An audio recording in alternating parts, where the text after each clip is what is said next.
They're all engineering students from government college and Loyola. And they are undergoing green belt. Okay, all right.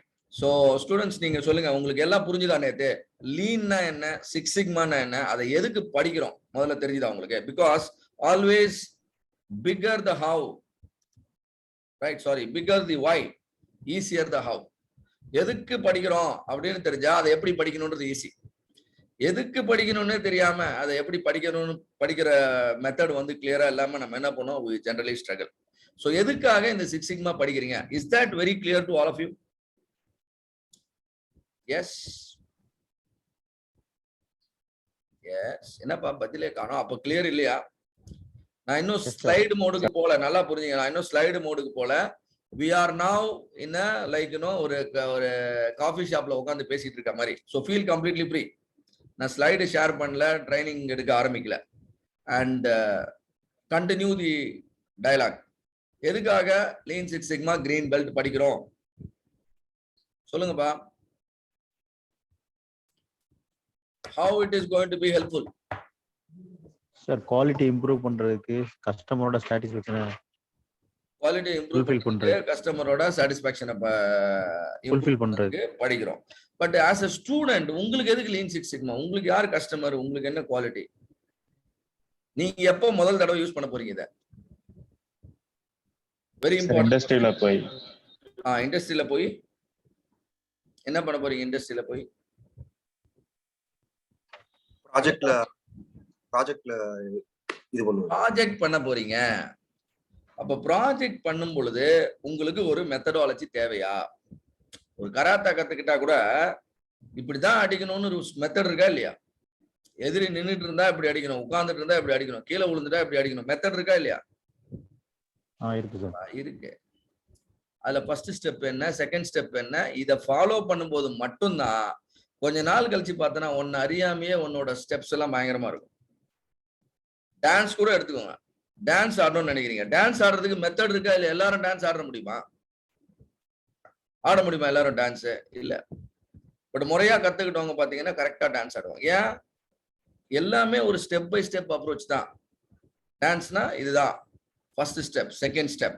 அதை திரும்ப திரும்ப திரும்ப திரும்ப எல்லா பாட்டுக்கும் பாத்தீங்கன்னா ஒரே டான்ஸ் ஃபிட் ஆகும். கடைசியில பாத்தீங்கன்னா நீ வேணா தேவைக்கு ஏற்ற மாதிரி மாத்திக்கலாம்.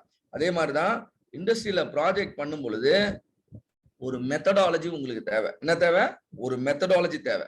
அந்த மெத்தடாலஜிய கொடுக்கறது தான் லீன் சிக்ஸ் சிக்மான்னு சொல்றோம். Good morning sir. So lean six sigma is nothing but a project execution methodology for students like all of you. கம்பெனியில போய் ப்ராஜெக்ட் பண்ணும் பொழுது நான் எப்படி ப்ராஜெக்டை டிரைவ் பண்ணணும், what is my starting point, what is my ending point, what are the steps in between, you get answer for all these questions. இந்த கேள்விகளுக்கு பதில் தெரியாம ப்ராஜெக்ட் பண்ணணும்னு ஆரம்பிச்சா நம்ம ஸ்டார்டிங் பாயிண்டே தப்பா பண்ணுவோம். and we will never reach the ending point. அதனால Lean Six Sigma is nothing but a project execution methodology. அதுல how many phases are there? How many phases are there? 5 phases. Am I right? என்னப்பா பதிலே வர மாட்டேங்குது? Yesterday listened. There are 5 phases. What is the first phase? Define. Then measure. Then analyze. Then improve. And the last one?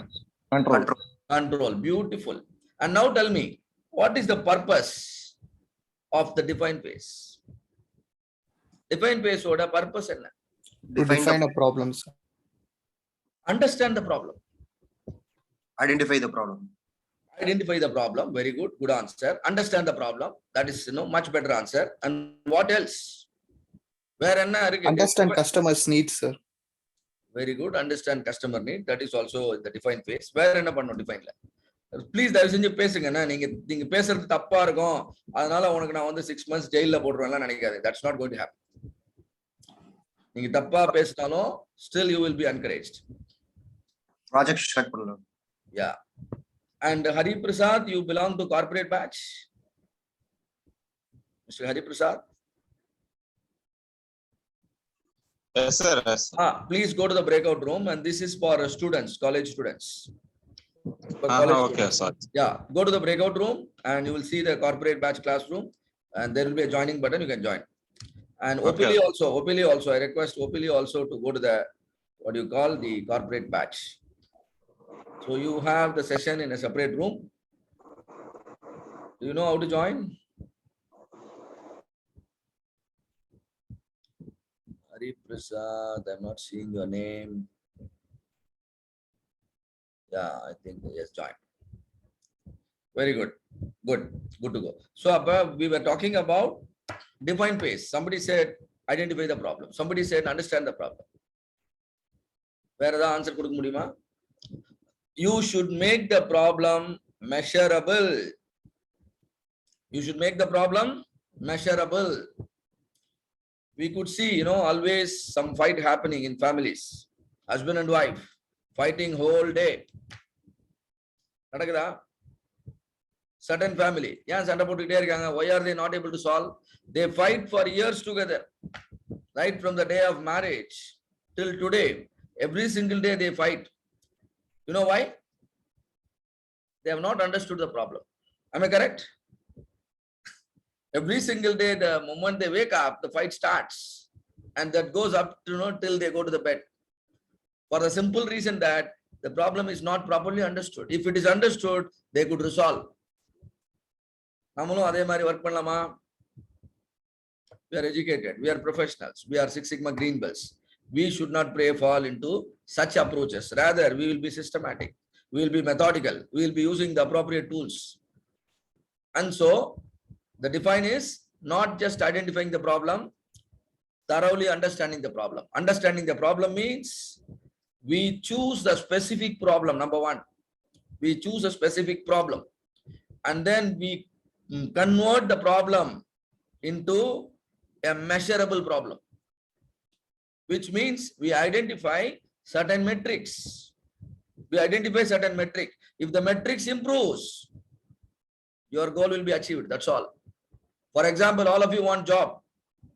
For that, you need to focus on certain metrics. Can you tell me what are the metrics that are very important to your placement?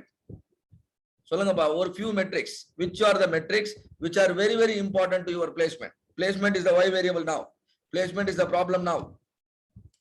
What are the metric that can, really impact your job opportunities and your placement? சொல்லுங்க பாப்போம். வெட்கப்படாதீங்க. And you, all of you, please unmute first of all. Unmute. Stay unmuted. We are ready to bear the disturbances. CGPA. Yes, Tarun is saying, sir, CGPA is important. If my CGPA is 8 and above, then I have a better chance of placement. Then I have a chance of getting into a better company.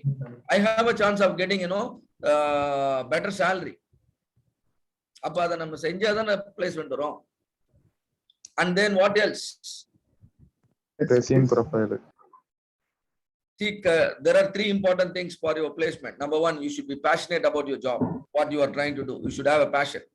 You know what is passion? You will live it every single minute. You know what is passion? You will live it every single minute.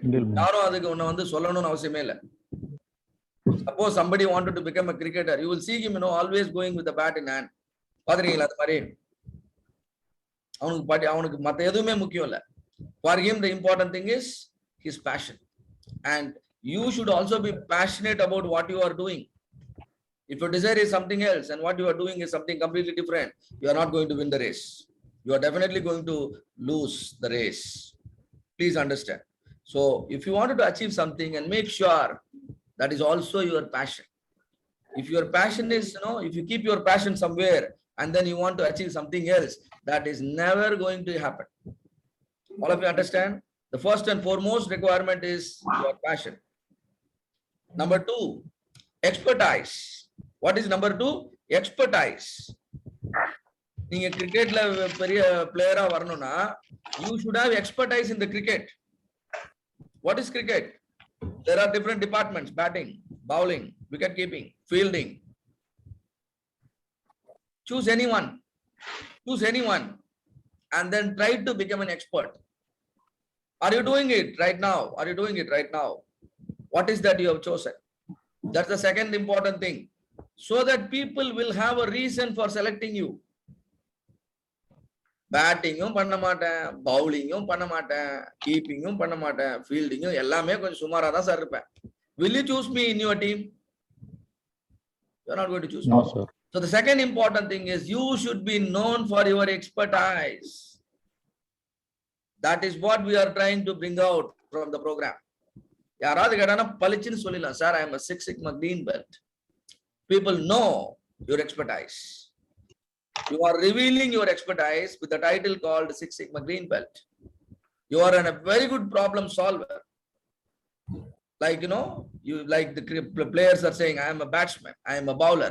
Now you will say you are an excellent problem solver. Company needs such a skill. All of you understand? What are the Sir. two things I spoke? What is the first point? Passion. Second point? Expertise. Expertise. And what is the expertise you are gaining here? Problem solving, decision making, project management, team management. Isn't it? Do you understand? All these things you are learning here. Number 3, most important thing. When you go for a job, the first thing the company asks is, you know, every job description will have a component called experience. Am I right? Yes, sir. Yes, sir. If you have got an experience, a proven experience, we are ready to absorb you. But you're all freshers. Now, how can you fill up that particular requirement? Experience, the third component, is very important, experience. Now, how can you fill up that? Let us take the case of Sir, by Sachin doing Tendulkar. internship, sir. By doing internship. Internships in plant Very science. good, very good. Can we all clap for Yogesh? எல்லாம் ஒரு யுகேஷ்க்கு ஒரு clap பண்ணுங்க, sound கேட்கணும். I wanted to hear. Beautiful, beautiful. இது இப்படிதான் think பண்ணணும். Sir நான் இன்டர்ன்ஷிப்ல தான் சார் என்னோட எக்ஸ்பீரியன்ஸ் வரப்போகுது. அங்கதான் அதோட அந்த என்ன சொல்றது, அந்த துளிர் விட ஆரம்பிக்குது உங்க எக்ஸ்பீரியன்ஸ். அந்த இடத்துல நீ போய் அதை கட் பண்ணிட்டேன்னு வச்சுக்கோ, your experience, you know, will be a question mark. People will doubt about your, you know, your experience. Don't think that you are just a student, so you should not have experience. No. If Sachin Tendulkar thought like that, he should never have played for India.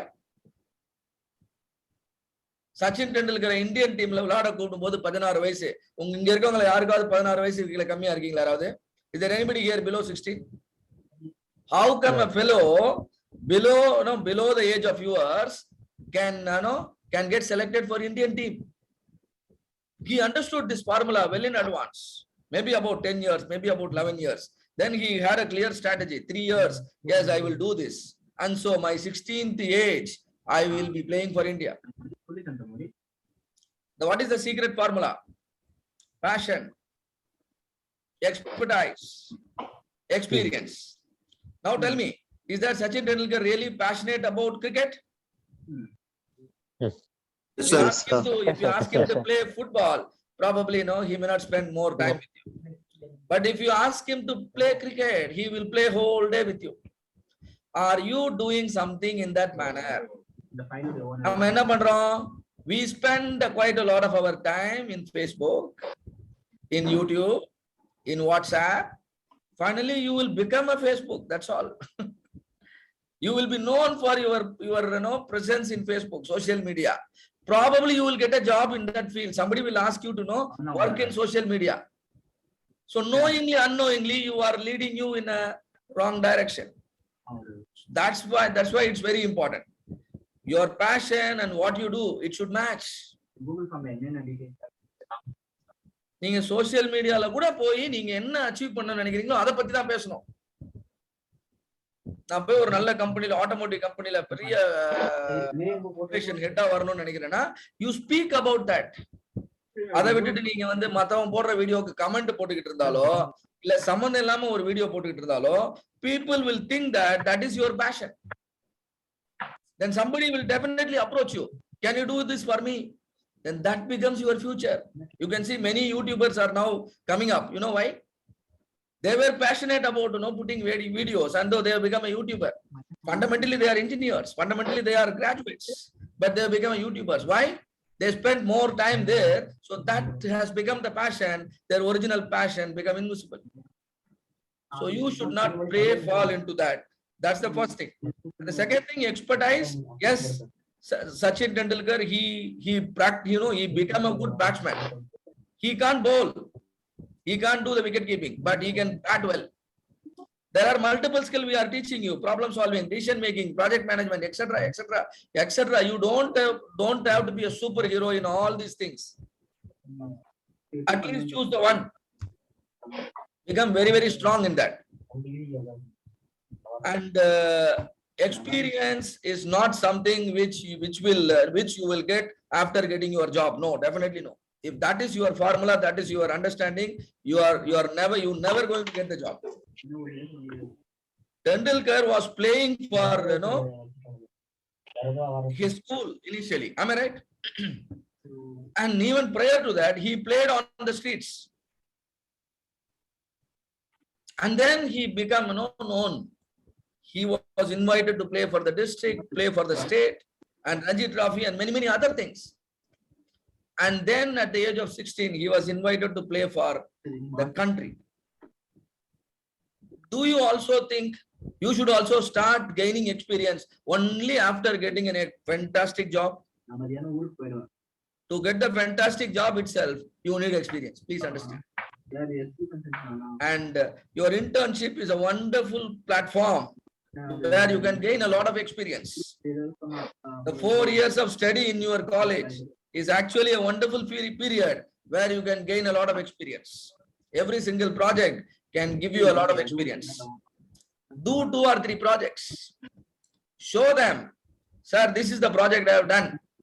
They will not ask question about the experience, because they know this is the experience. All of you, do you understand? Yes, sir. The secret formula towards landing into a better job. Passion. What is the second one? Expertise. Expertise. Don't try to be an expert in everything. No. You should be known for one single thing. That's all. You can be multi-skilled, but you should be known for one single thing. That is called expertise. Then the third one, experience. You can even have experience. I can give you an experience letter if you do a good project for me. That's all. I can give a letter. Mr. Vivek can give a letter saying that you worked on our project, saying that you achieved results for us. That's all. That will speak. That will speak. That will be, an evidence in front of the interviewer. Right at the time of interview, show your project. How many of you are carrying your project report while going for the interview? That's the evidence proof of experience. But we don't carry because we know that it has no value, because we have not done anything in the project. That is why you are here in the training program. All of you, do you understand why are you here in the program? Yes, sir. Yes, sir. Figure the why. Easier is the how. You can learn Lean Six Sigma. Lean Six Sigma is not tough. Yes, sir. Vivek, sir. Sir, while we are on this, I would also like to add one point to whatever you have said. My dear friends, all the students, please note that you have got to be in the community of the professionals. For getting a good job, good project, good opportunities, you must be member of an expert community. And right now, right here, you have got an opportunity. All of you, please create, number one, your LinkedIn profiles. Post there that you have got Six Sigma Green Belt certifications. Start following each other. At least there are 20 people in this group. There is an opportunity right now that in the LinkedIn, if you have a profile on the LinkedIn, 19 people will be following you. And it is true for each of you. That is number one. Secondly, be very, very active in our campus to corporate group on the Facebook, where we will keep posting information and guidance about Six Sigma skill sets, and be part of that community where experts are talking. Okay, so this is a great opportunity for you. You already have got a pool of 20 people who can recommend you for those skills, and that becomes your strength. All of you understand? You should be with a Sir, if required, you can actually tell them this in Tamil also. This is very, very Yeah. important for them to understand. Definitely, definitely. So what sir was telling, you should be present in LinkedIn. And Yes, each sir. one of you should follow each other because all of us are in the same domain. All of us wanted to travel in the field of Six Sigma. And most importantly, you can follow people like us. You can follow Mr. Vivek and myself because we come across several opportunities in the field of Six Sigma. And don't think that we will make a personal call to you and then tell about the opportunity. No, we are not going to work in that manner. Any opportunity we come across, we want to make it equal to all our students. We will simply post it. You should be the first one to see it and then take action. You get my point? So இதெல்லாம் பண்ணுங்க. See, if you increase the chance for an event to happen, the event will automatically happen. Am I right? Correct? So that's how we achieve our results. That's how we achieve our result. We want to make someone as our best friend. What we do? We frequently go and meet him. We talk to him. We send messages. We do all those things. Then he will be your best friend. Am I right or not? What you did? Have you forced him to become your friend? You increase the chance of someone becoming your friend, and it actually happened. Am I correct or not? So that is what you should also do. Every single action you take, that will increase your probability of the placement in a good company. All right. So Lean Six Sigma is a methodology.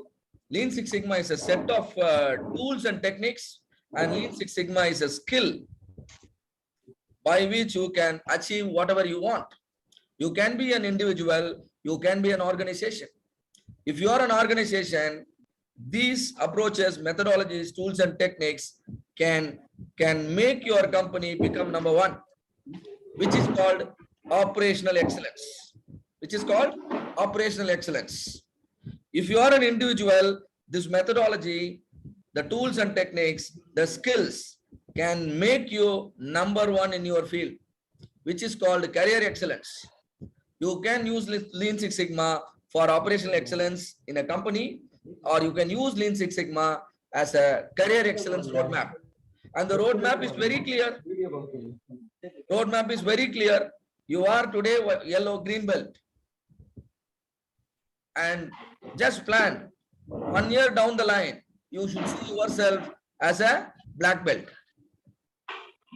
And another 1 or 2 years down the line, you should see yourself as a master black belt.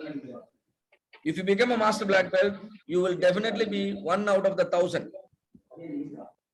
All the remaining are average, and you will stand out better from the average crowd of professionals. And what else is required? A clear roadmap is laid.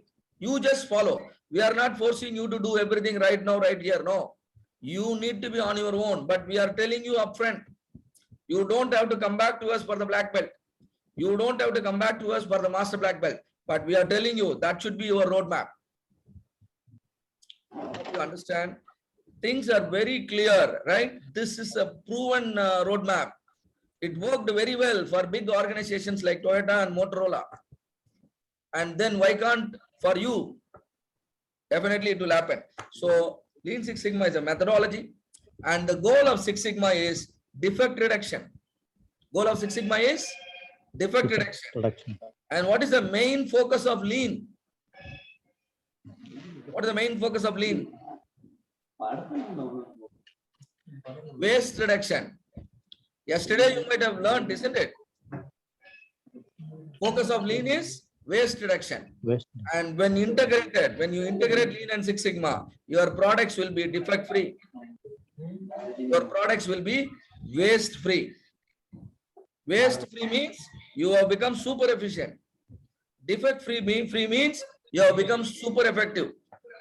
Every single time you do something, the result is always as expected. That is Six Sigma. And you will carefully see to that you do it in the smartest way possible. The smartest way is called Lean. All of you understand what is Lean Six Sigma? If a better way of doing a work exists, you must adopt it. If you don't adopt it, then you are violating the fundamental lean principle. If a better way of doing a work exists, you must adopt it.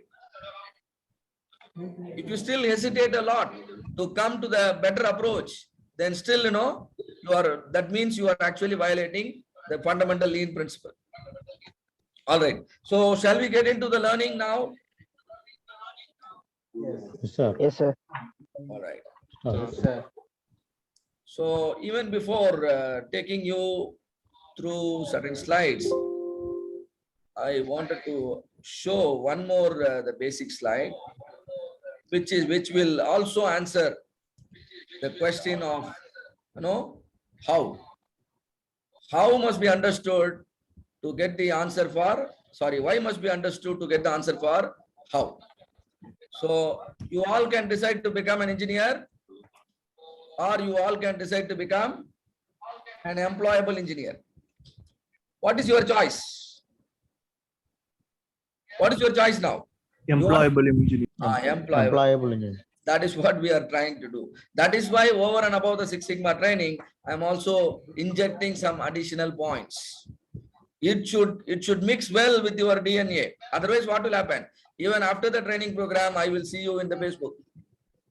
Even after the training program, I will see you in the YouTube.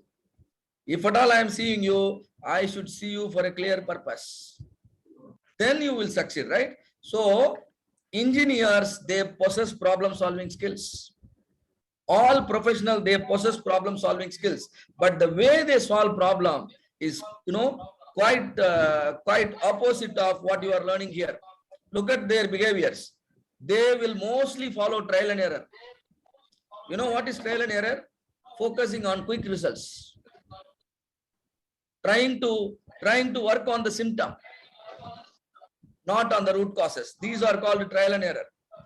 They really do not know whether things will work or not, but then also they will do it. I don't know whether, spending 4 hours in Facebook will help me or not, but still I do it. What is my approach? Trial and error. I don't know whether this is helpful for my career or not, but then also every single day I spend 4 hours in Facebook, YouTube and stuff like that. Then your approach is trial and error.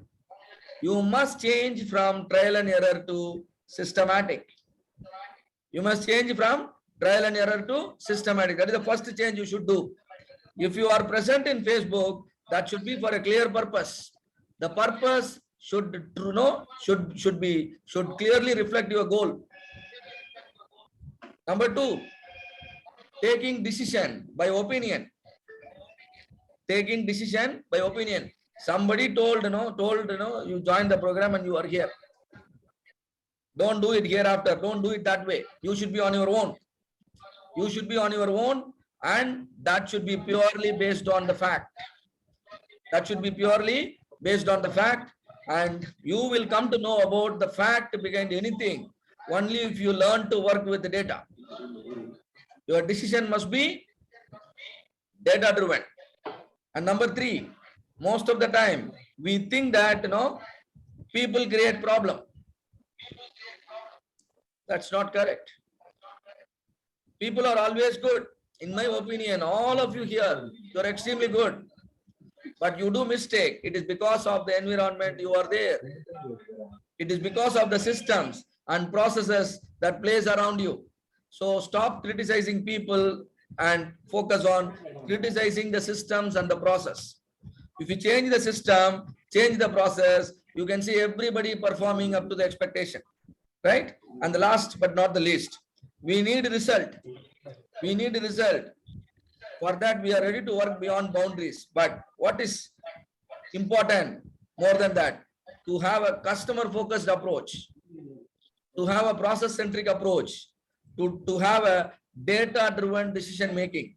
If you respect all these things, yes, definitely you will be successful and you will be respected for your skills, and that will help to make you stand out from the average crowd. The average crowd is an individual having an engineering degree, but you are a special.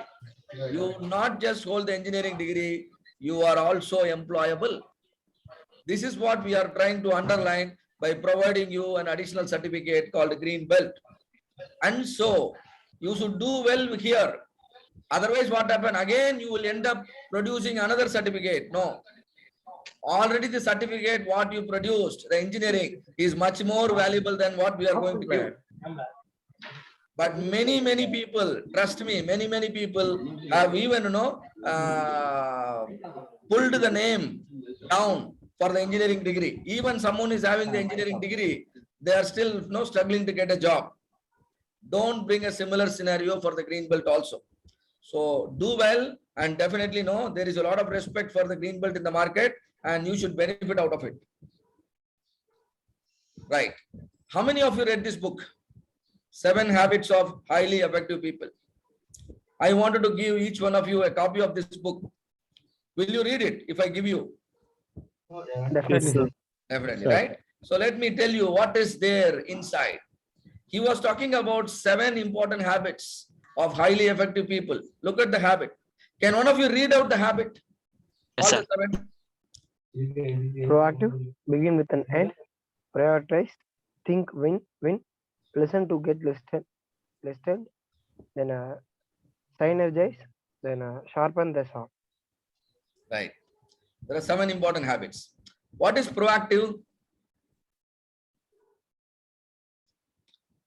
Suppose tomorrow you have got an interview.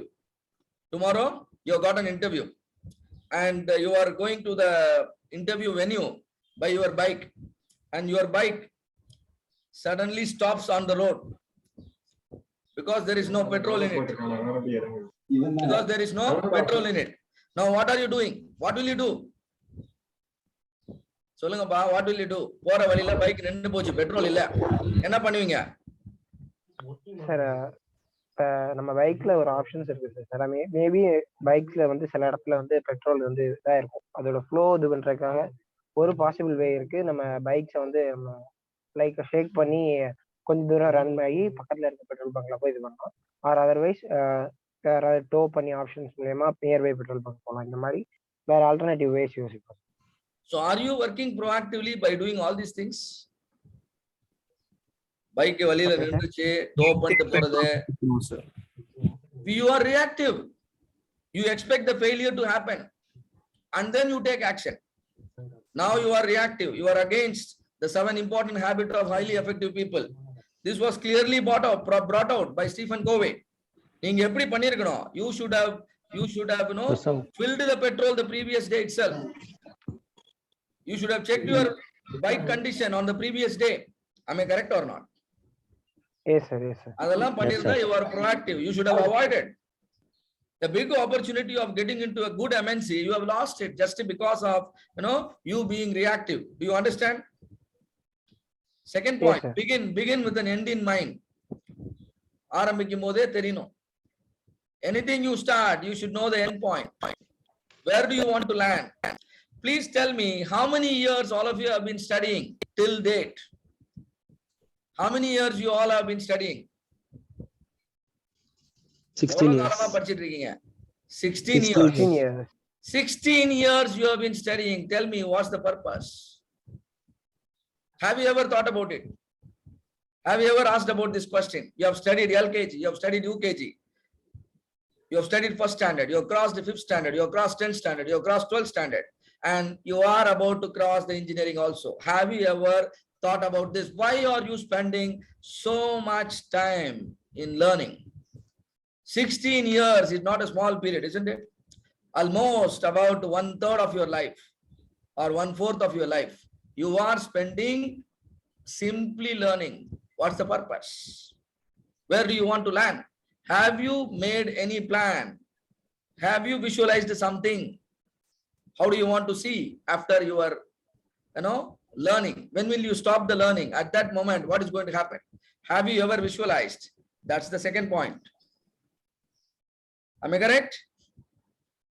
எங்க போகணும்னு தெரிஞ்சதானப்பா எப்படி போகணும்னு பேசலாம். If we don't even know where to reach, then talking about how to reach has no sense. Am I right? Yes, sir. Yes, sir.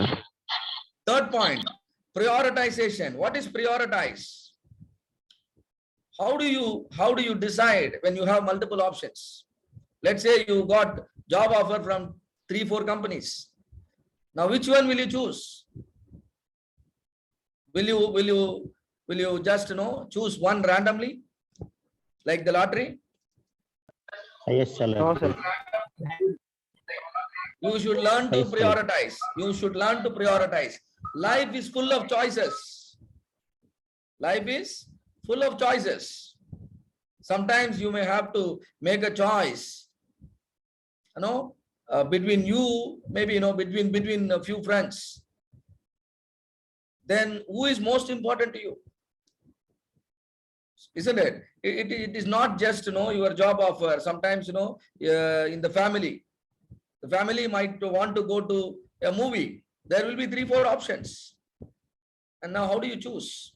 These are all called prioritization. Think win-win.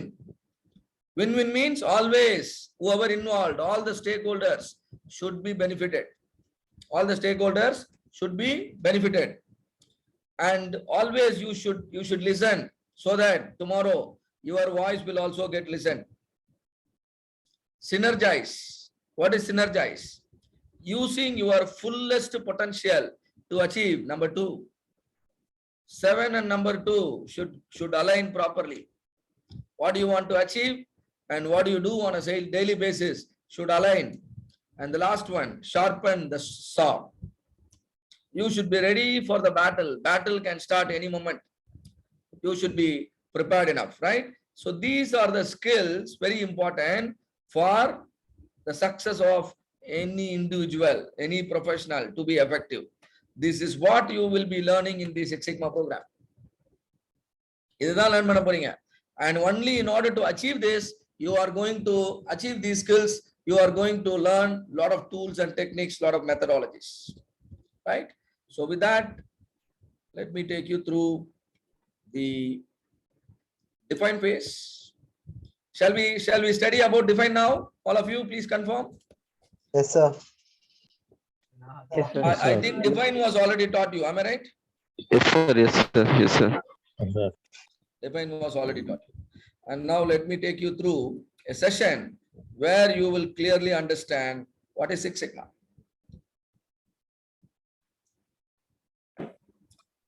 So first scenario, the car and parking car size is bigger than the parking area. So failure is for sure, damage is for sure. But on the second, parking area காரும் ஒரே மாதிரி இருக்கு. பார்க்கிறதுக்கு car உள்ள போற மாதிரி தான் தெரியுது. But if you are frequently using the car, what will happen? At times, damages will happen. Some damages, scratches. நம்ம திடீர்னு அவசரமா கார் எடுப்போம், அவசரமா உள்ள விடுவோம், அப்ப ஸ்கிராச்சஸ் எல்லாம் நடக்கும். ஆனா மூணாவது சிச்சுவேஷன்ல பாத்தீங்கன்னா பார்க்கிங் ஏரியால பாதி சைஸ் தான் இருக்கு காரு. இப்போ இந்த காரை நம்ம ஃப்ரீக்வெண்டா யூஸ் பண்ணலாமா? ஃப்ரீக்வெண்டா யூஸ் பண்ணா கூட எவ்ரி டைம் பார்க் பண்ணும் பொழுது கார் சேஃபா பார்க் ஆகும்.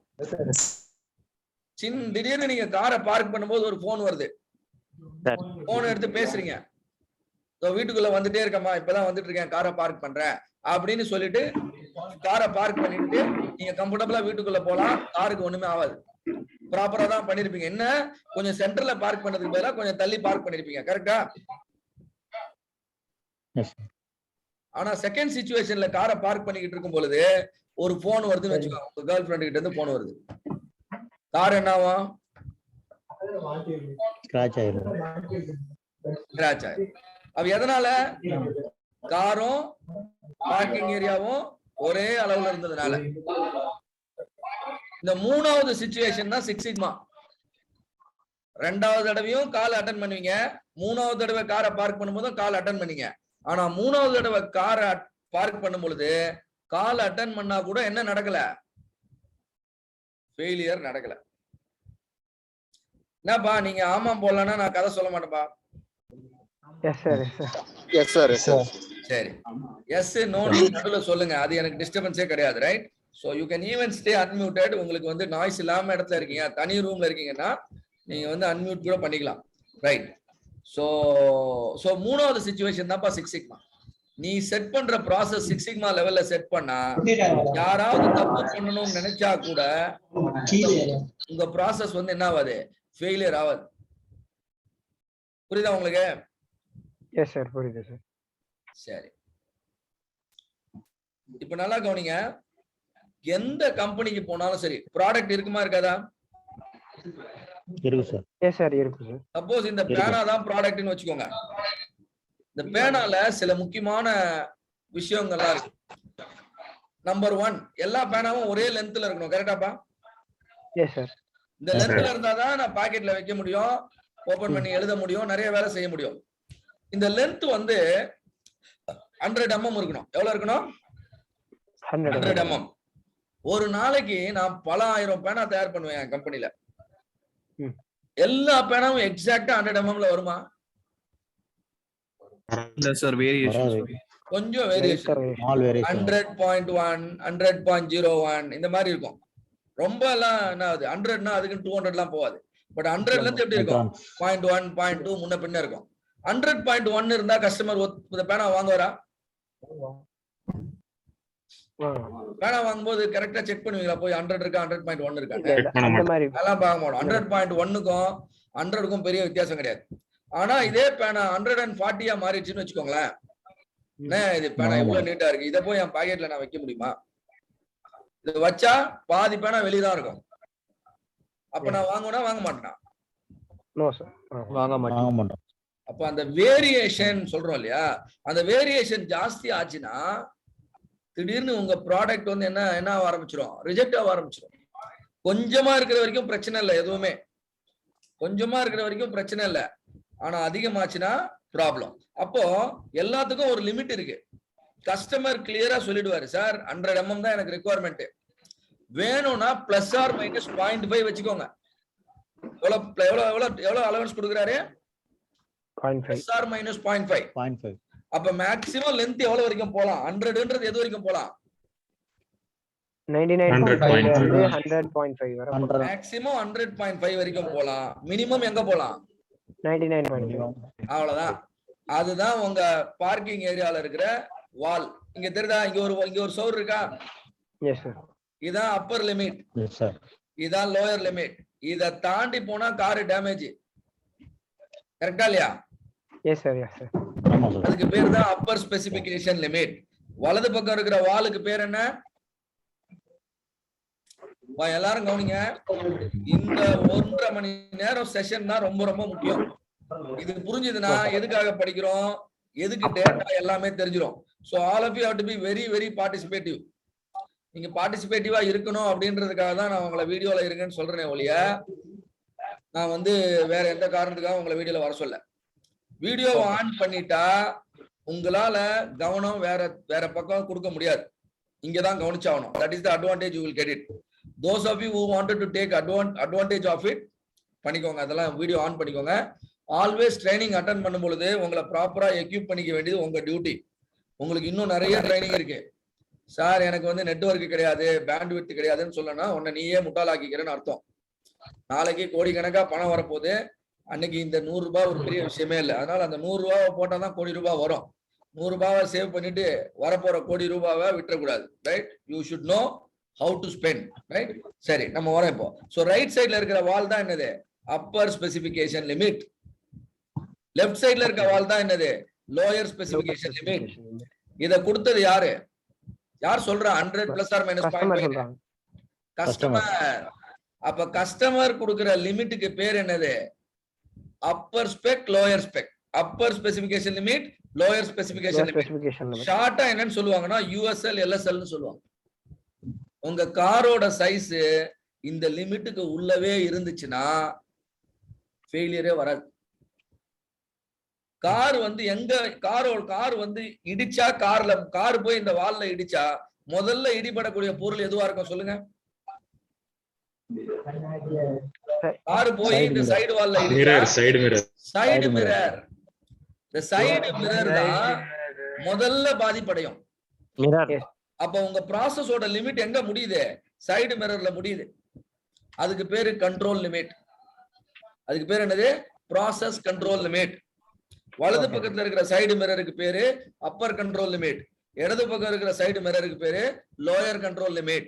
இந்த கண்ட்ரோல் லிமிட் ஸ்பெசிபிகேஷன் லிமிட்டை டச் பண்ணாத வரைக்கும் பிரச்சனையே இல்லை. கரெக்டா இல்லையா? இந்த கண்ட்ரோல் நீ காரை நேரா ஓட்டுற, கண்ட்ரோல் லிமிட் போய் ஸ்பெசிபிகேஷன் லிமிட்டை டச் பண்ணாத வரைக்கும் கார் சேஃப். உங்க ப்ராடக்ட் வந்து அக்செப்டட்.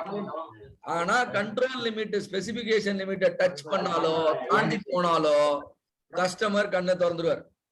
என்னப்பா மோசமான ப்ராடக்ட் எல்லாம் அனுப்புற கம்பெனிக்கு, இந்த லாட் எனக்கு வேணாம், இந்த லாட் பூரா கம்ப்ளைண்ட் வருது சொல்லுவாங்களா சொல்ல மாட்டாங்களா? இதுதான்ப்பா சிக்ஸ் சிக்மா. எத்தனை பேருக்கு புரிஞ்சுது இந்த கதை? புரிஞ்சு சார். புரிஞ்சு சார். Very good. Now we move on. இப்போ ஒரு ரன்வே, ஏர்கிராஃப்ட் ரன்வே எடுத்துக்கோங்க.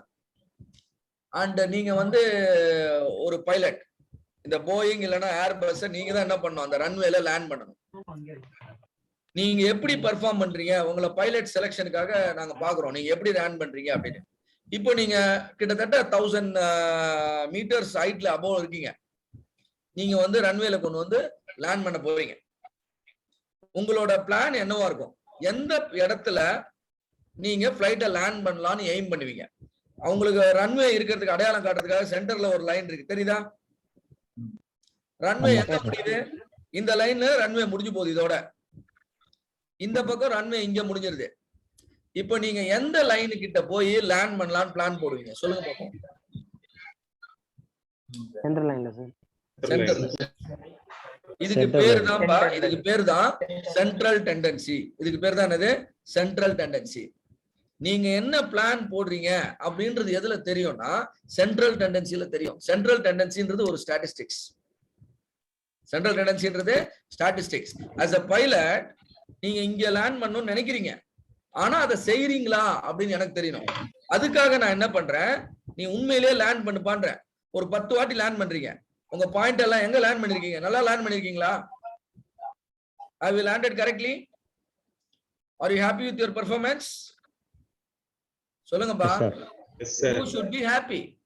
ஏன்னா ரன்வே இங்க முடியுது, அங்கெல்லாம் நீங்க போல, நீங்க எல்லாமே சென்டர் கிட்டயே லேண்ட் பண்ணிருக்கீங்க. நான் என்ன பண்றேன், I am asking you to land, make few more landings. இந்த லேண்டிங் கொஞ்சம் மோசமா மாதிரி தெரியுது, ஏன்னா சென்டர்ல இருந்து விலகி வந்திருக்கு, தெரியுதா? ஆமா. And few more landings, few more landings, few more landings. After all the landings, I could see that your landing points forms a bell-shaped distribution. இந்த மாதிரி நடக்குமா? நடக்கும். இதுக்கு பேர் தான் நார்மல் டிஸ்ட்ரிபியூஷன். இயற்கையா நடக்கிற பல விஷயங்கள் எப்படிதான் நடக்கும்? பெல் ஷேப்ல தான் நடக்கும். இயற்கையா நடக்கிற பல விஷயங்கள் எப்படி நடக்கும்? பெல் ஷேப்ல தான் நடக்கும். அதுக்கு பேர் தான் நார்மல் டிஸ்ட்ரிபியூஷன். எல்லாருமே 11th ஸ்டாண்டர்ட்ல நார்மல் டிஸ்ட்ரிபியூஷன் படிச்சிருக்கீங்க. am I correct? Probability and normal distribution படிச்சீங்களா இல்லையா? அங்கவே உங்க 6 சிக்மா லேர்னிங் ஸ்டார்ட் ஆயிடுச்சு. அவ்வளவு முக்கியம்ன்றதுனால தான் 11th ஸ்டாண்டர்ட்லயே அந்த டாபிக் வந்தது, ரைட்? அதை தான் இப்ப ரீவிசிட் பண்ண போறோம். இப்ப நல்லா கவனிங்க, இந்த லேண்டிங்ல இந்த ரைட் சைடுல இருக்கு பாருங்க, இதுதான் உங்க கார் மிரர், கரெக்டா? Correct sir. லெஃப்ட் சைடுல இதான் கார் மிரர். அப்ப இதான் control limit, upper control limit, இதான் லோயர் கண்ட்ரோல் லிமிட். ரன்வே எங்க முடியுது? இங்க முடியுது. அப்ப இதான் என்னது? Upper specification limit. இதை தாண்டி போனா உள்ள இருக்கிற எல்லாரும் காலிதான். லேண்டிங் இதுக்கு மேல போனா அதுக்கு பேர் என்னது? அதுக்கு பேர் லேண்டிங் கிடையாது, அது பேரு கிராஷ். அதே மாதிரி இந்த லைனுக்கு பேர் என்னது? Lower spec. சென்டர்ல ஒரு லைன் இருக்கு, இதுக்கு பேர் என்னது? Central tendency. Central tendency. புரியுற மாதிரி சொல்லணும்னா the safest point. இதான் என்னது? Safest point. ஆமே ரைட்? இந்த இடத்துல லேண்ட் பண்ணா பைலட் பர்ஃபெக்ட் பைலட்னு அர்த்தம். Safest point because you are at the center. சென்டர்ல இருந்து விலக விலக விலக ரிஸ்க் கூடுது, கரெக்டா இல்லையா? Yes sir. அப்படியே வந்து ரொம்ப விலகி இந்த லைனை தாண்டிட்டா crash landing.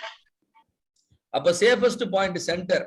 Pilot safest point கிட்ட இருக்காரா இல்லையான்னு எனக்கு எதுல தெரியும்னா, அவரு லேண்ட் பண்ண டேட்டாவை கலெக்ட் பண்ணணும்.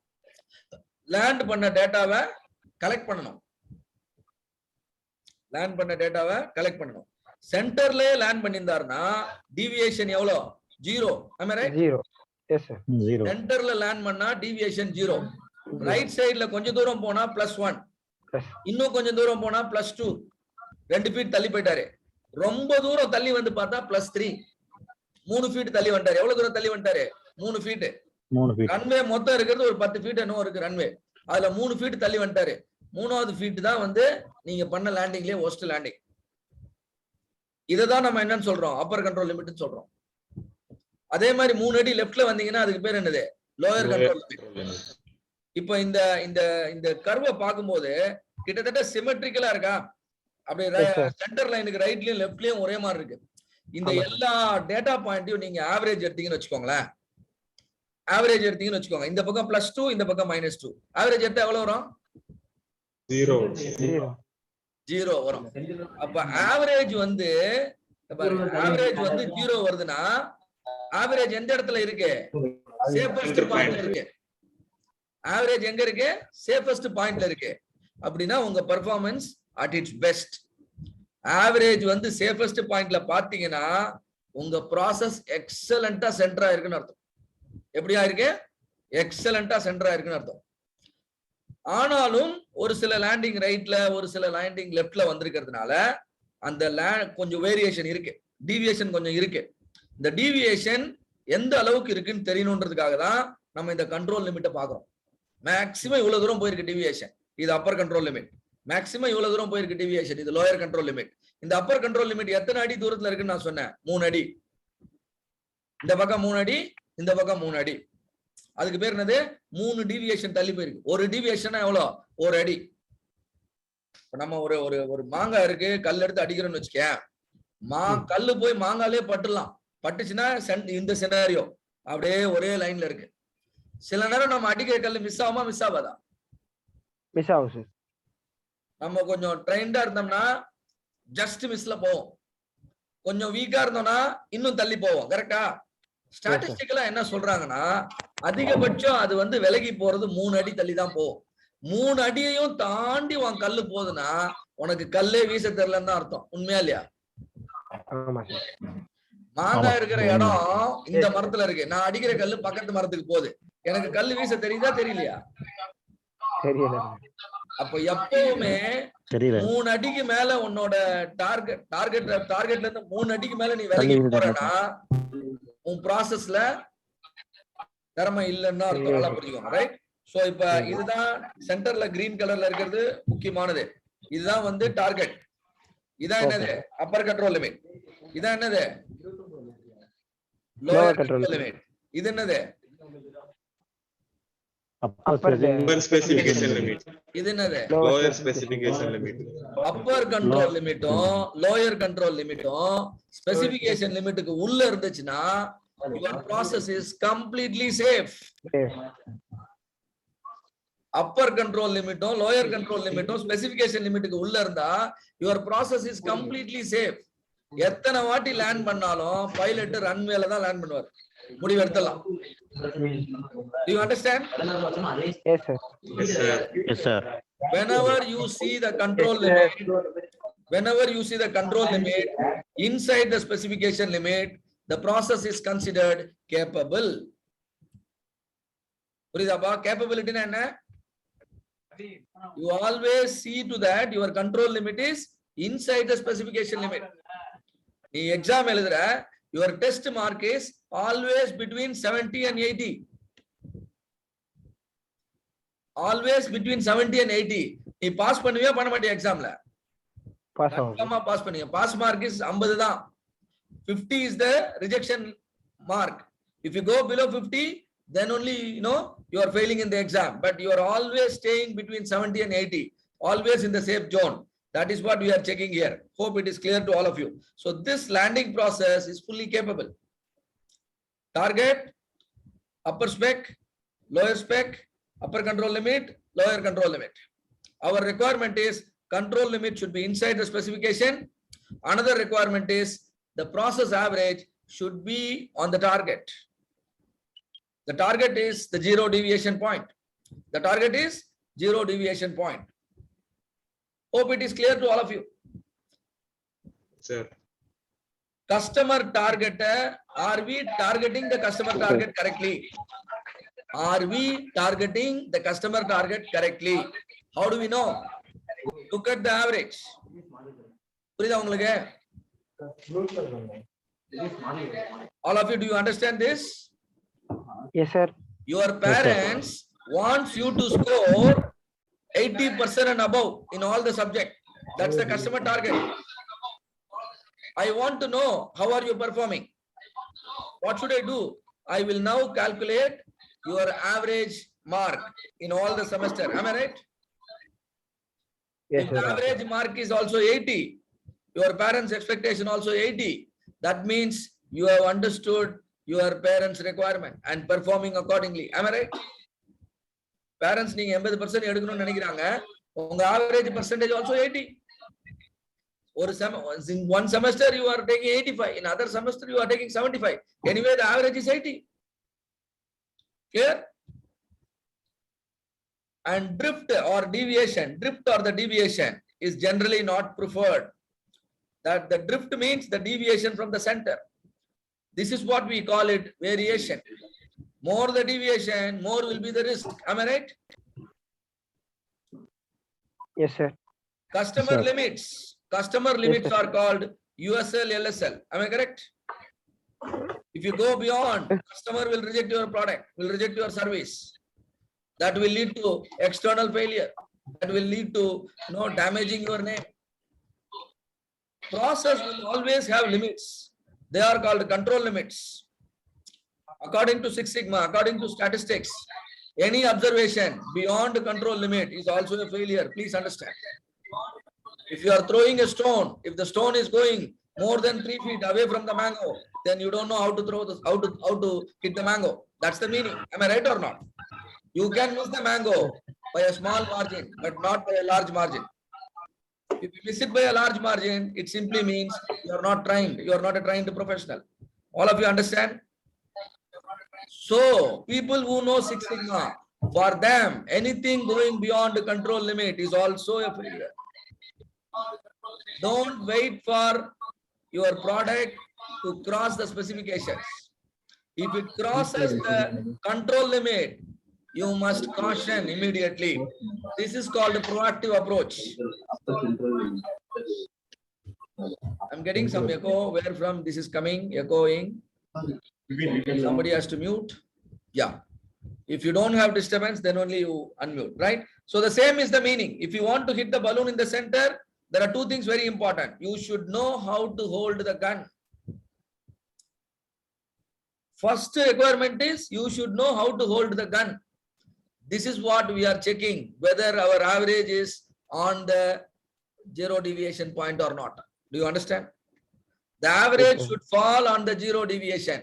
That is what, holding the gun correctly. If you can't even hold the gun correctly, will you be able to shoot the target? No, sir. No, sir. So first see where is your average. Then you see the deviation. Now you are hitting the balloon. Yes, it is hitting. Why? Because I was holding the gun correctly. I was releasing the bullet correctly. So it is hitting. And once again I am trying. Once again it is hitting. Once again I am trying. Once again it is hitting. Absolutely zero deviation. Now you are super consistent. 10 out of 10, 100 out of 100. Isn't it? If you want to create this kind of scenario, average should be on the target. Deviation should be zero. Do you understand? Yes, sir. Average should be on the target. Deviation should be zero. But deviation can never be zero. Because the universe has got certain uncontrollable factors. Am I correct?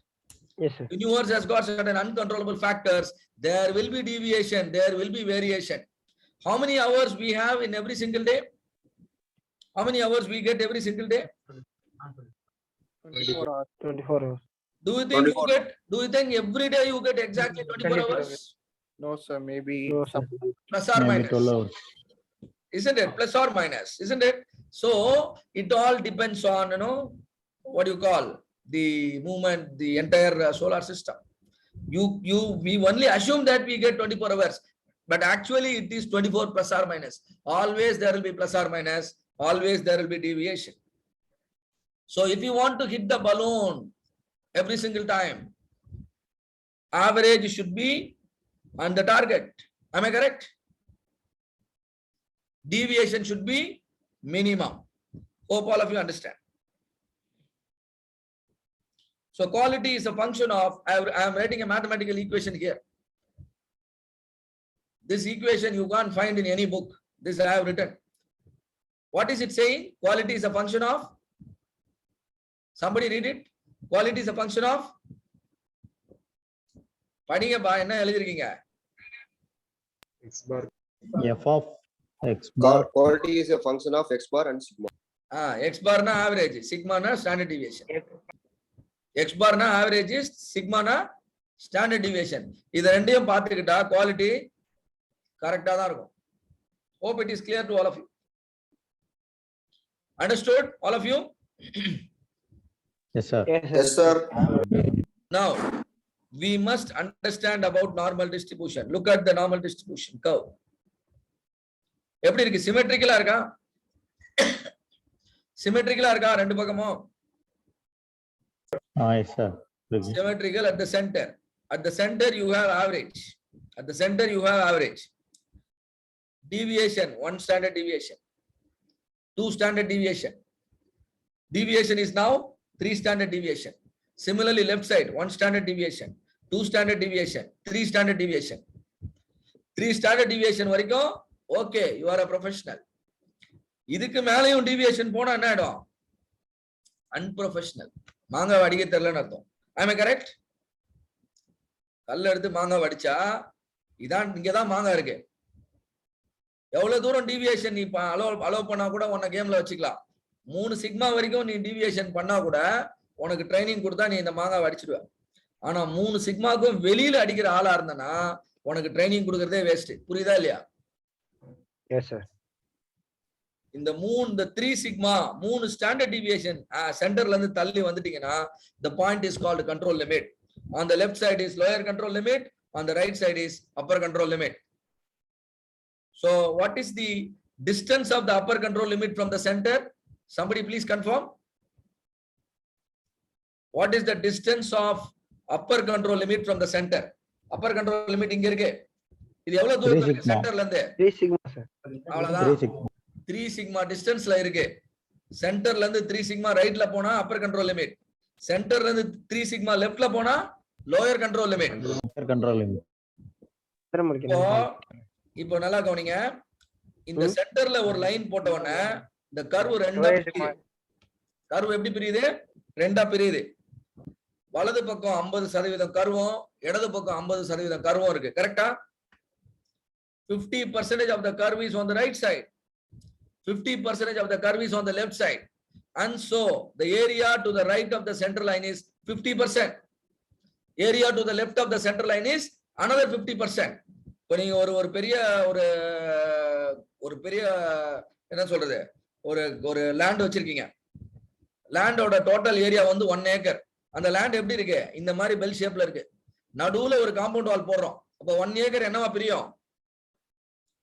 வலது பக்கம் 1/2 acre, இடது பக்கம் எவ்வளவு இருக்கும்? 1/2 acre. அவ்வளவுதான். அப்போ இந்த normal டிஸ்ட்ரிபியூஷன்ல central லைனுக்கு ரைட் சைடுல இருக்கிற ஏரியா 50%, லெஃப்ட் சைடுல இருக்க area 50%.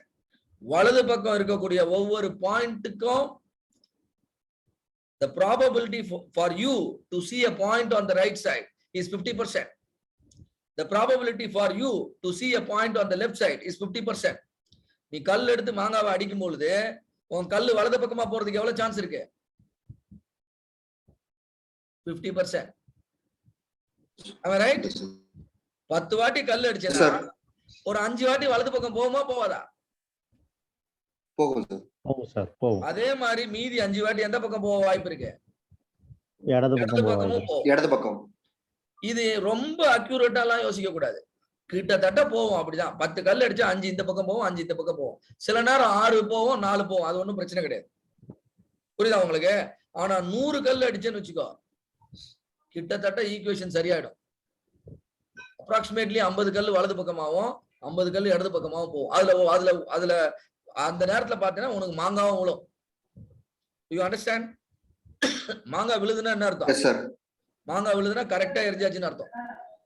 Central. Very good. So இதாம்பா normal distribution. Always total area எவ்வளோ? 1. டோட்டல் ஏரியா எவ்வளோ? 1. அப்ப 1ல சென்டருக்கு வலது பக்கம் எவ்வளவு இருக்கும்? பாதி. சென்டருக்கு இடது பக்கம் எவ்வளவு இருக்கும்? 50%. பாதி.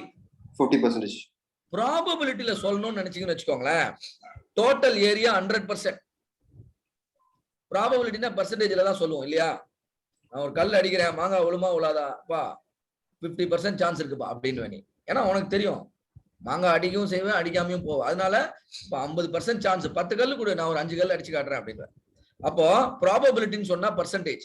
பர்சன்டேஜ்ல சொல்லும் பொழுது total area under the curve is 100%. அப்ப ரைட் சைடுல 50%, லெஃப்ட் சைடுல 50%.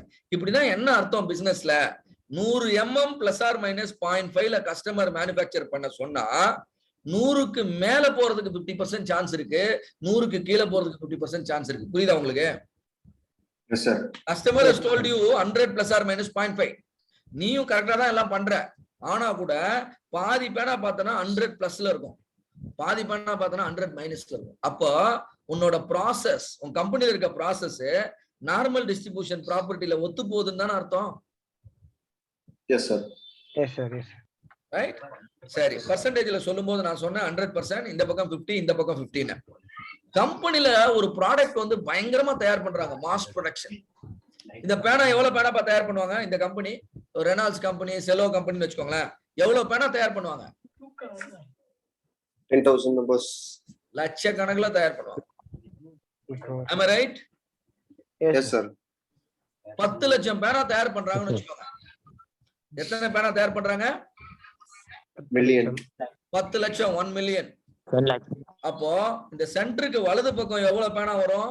10 லட்சம் தயார் பண்ணா 5 லட்சம். 5 5 lakhs. லட்சம். இடது பக்கம் எவ்வளவு வரும்? 5 லட்சம். 5 lakhs. இப்போ என்னோட பாயிண்ட் என்னன்னா, எத்தனை பேனா இந்த கண்ட்ரோல் லிமிட்டை தாண்டி போகும்? கண்ட்ரோல் லிமிட்டை தாண்டி போனா பேனா வந்து சரியில்லாம போகுதுன்னு அர்த்தம். அவன் correct? Yes, sir. sir. Normal distribution என்ன சொல்லுதுன்னா 3.4, 3 இல்லைன்னா 4 பேனா தான் தள்ளி போவோம், கண்ட்ரோல் லிமிட்டுக்கு வெளியே போவோன்றான். 10 லட்சம் பேனா தயார் பண்ணும் பொழுது எத்தனை பேனா வந்து எத்தனை பேனா இந்த கண்ட்ரோல் லிமிட்டை தாண்டி போகுதுன்றான்? 3, 3 to 4. இததான்ப்பா 3.4 DPMO சொல்றாங்க. This is what is called as 3.4 DPMO. DPMO னா என்ன? Defects per million opportunities. Parts per million. Defects per million opportunities. Parts per million is different. Okay. Defects per million opportunity. I have produced 1 million pens. 500,000 pens are on the right side. 500,000 pens are on the left side. Now, how many pens are beyond control limit? 3 or 4. To be precise, 3.4. This is Six Sigma capability. Are you happy with the process now? Yes, sir. Yes, sir. That is why company needs Six Sigma. It is all about probability. Please understand. You should be very good at the mathematical concept called probability. If you எல்லாரும் படிச்சிருக்கீங்க probability, am I right? 10th classல இருந்து படிக்கிறோம், 10th classல, 11th classல, 12th classல. But nobody have told you that what you learn is going to be helpful in your profession. Begin with an end in mind. That was not proper. Nobody have told you. If somebody have told you, you should have studied Six Sigma in 11th standard itself. Correct? All right. So idampa normal distribution property. Any questions here? Please understand. I have taught you to draw the center line. You can draw the line at 1 sigma. You can draw the line at 2 sigma on both sides. And if you draw a line at 1 sigma on the right as well as on the left, now you have covered 68% of the normal distribution curve. Now you have picked up 68.27% of your land. Now you have constructed a wall here. Now you have constructed a wall here. Now this area of your land will account to 68.7% of 1 acre. Clear? Clear everyone? Similar, na pa pasang okay, sir. Similarly, Yes, sir, clear, sir. Similarly, if I draw a line here, I construct a wall here at 2 sigma and 2 sigma. Now, major portion of the land is mine now. I now own 95% of the 1 acre area. Do you understand? I have occupied this much. Now, only the remaining portion is, available for other purpose. I have occupied 95% of the 1 acre. Now, how much area is, out of my control? I mean, out of my wall, only 5%. Can you see all those things here? 68.27 blue color area. Yes, sir. And now it is Yes, sir. 95.45. I can even extend my reach up to control limit. Now I construct the wall here. Now 99.73% of the area is occupied by me, which means I have control over the entire land. Do you understand? You have 1 acre area. You constructed the boundary wall. By covering 99.73% of the area. A small portion of the area you are not able to close for some reason. Do you understand, all of you? Which means Yes, sir. you have control over 99.73% of the land. If at all a failure can happen, something wrong can happen, you are leaving a chance of how much? Just 0.27. Do you understand? Somebody, they wanted to enter your area. You have given them only a meager chance to enter. You have good control. This is the kind of capability you are giving to your process. Your process has the chance of failing only to the extent of how much? 0.27%. Which is numerically equal to 3 or 4 defects per million opportunities. Okay. Everyone understood? Shall we proceed? Yes, sir. Yes, sir. அதுல எதுக்கு sir 6 நம்ம use பண்றோம்? 6 னா என்னன்னு கேக்குறீங்க? இப்போதைக்கு 3 sigma புரிஞ்சு போச்சு. 3 சிக்மா இருக்கா? 3 சிக்மா தள்ளி வந்துட்டீங்களா? 3 சிக்மா தள்ளி வந்தா எவ்வளவு கண்ட்ரோல் கிடைச்சது? 99.73. 99.73. 6 சிக்மா தள்ளி போனா எவ்வளவு கண்ட்ரோல் கிடைக்கும்? 100 கிடைச்சிரும். ஆனா 100 எப்பவுமே வந்து 100 சொல்லக்கூடாது. 100 எல்லாம் வராது. Very very close to 100. ஸ்பேஸ போய் ரீச் பண்ணணும். எவ்வளவு தூரம் இருக்கு ஸ்பேஸ்? நமக்கே தெரியாது. போயிட்டே இருக்கும் இல்லையா? am I correct? So 100 is infinity. You can't go to 100, but you can definitely go close to 100. Am I right? அப்ப 6 sigma na your control will be better than 99.73. 99.999. எவ்வளவு கண்ட்ரோல் கிடைக்கும் 6 sigma வரைக்கும் போனா? 99.999. அவ்வளவுதான். அதான் 6 sigmaவோட மீனிங். அதுதான் சொல்லி தர போறேன். And now another small story. அடுத்த கதை கேட்கலாமா all of you? Yes, sir. Okay, sir. Yes, sir. Very good. உங்களை மாதிரி ஒரு 20 பேர் சேர்ந்து என்ன பண்றாங்க? இந்த ரிவரை கடந்து போனோம். They want to cross the river. Because அவங்க வில்லேஜ் அந்த பக்கம் இருக்கு. வெரி ஃப்ரீக்வெண்டா போயிட்டு வரணும். Now they don't want to risk the life. So ஒரு குரூப் லீடர் இருக்காரு. அவர் என்ன பண்றாரு? இருங்க, நான் உங்களுக்கு ஒரு நல்ல ரூட்டை கண்டுபிடிக்கிறேன். நல்ல ரூட்டை எப்படி கண்டுபிடிக்க முடியும்? எக்ஸ்பெரிமெண்ட் பண்ணாதானே கண்டுபிடிக்க முடியும். Yes, sir. Yes, sir. அப்ப அவர் என்ன பண்றாரு? 3 ரூட் யூஸ் பண்றாரு. ஏன்னு ஒரு ரூட், பின்னு ஒரு ரூட், சின்னு ஒரு ரூட். இவர் என்ன பண்றாரு? இவர் மட்டும் தனிப்பட்ட முறையில இந்த ரூட் 7 அப்படியே நடந்து போறாரு. போகும்போது கையில ஒரு ஸ்கேல் மாதிரி வச்சுக்கிட்டு அவர் மெஷர் பண்றாரு. என்ன மெஷர் பண்ணுவாரு அங்க? Depth. எதை மெஷர் பண்ணுவாரு? டெப்த். Depth. இதுக்கு பேர் தான் CTQ. இதுக்கு பேர் தான் என்னது? CTQ. Critical to quality. நமக்கு எது முக்கியமோ அதை மெஷர் பண்ணணும். நமக்கு எது முக்கியம்னு புரிஞ்சுக்கிறது தான் டிஃபைன். ரிவரை கடந்து போகும்பொழுது நமக்கு முக்கியம் என்னது? ஆழம். தண்ணி எப்படி இனிப்பா இருக்கா உப்பா இருக்கான்றது நமக்கு முக்கியம் இல்ல. You understand? லைஃப் சம்பந்தப்பட்ட விஷயம். ஆழம் தான் முக்கியம். டெப்த். அப்ப டெப்த் எவ்வளவு அளந்துகிட்டே போறாரு. எத்தனை ரீடிங் எடுத்திருக்காரு அவரு? 6. எடுத்து அந்த பக்கமே போயிட்டாரு. அவரு ரீடிங் எடுக்கணும்னா எத்தனை ரீடிங் எடுத்திருக்கலாம்? சொல்லுங்கப்பா. எடுக்கணும்னா எத்தனை விஷயம் எடுத்துக்கலாம்? ஒரு 10, 10, 15. 10 எடுத்துக்கலாம், 15 எடுத்துக்கலாம், 100 எடுத்துக்கலாம், 150 எடுத்துக்கலாம், 1000 எடுத்துக்கலாம், 1500 எடுத்துக்கலாம். Based on the distance. There is no limit. புரியுதா உங்களுக்கு? Yes, sir. இதுல infinite number of points are there. எவ்வளவு பாயிண்ட் இருக்கு?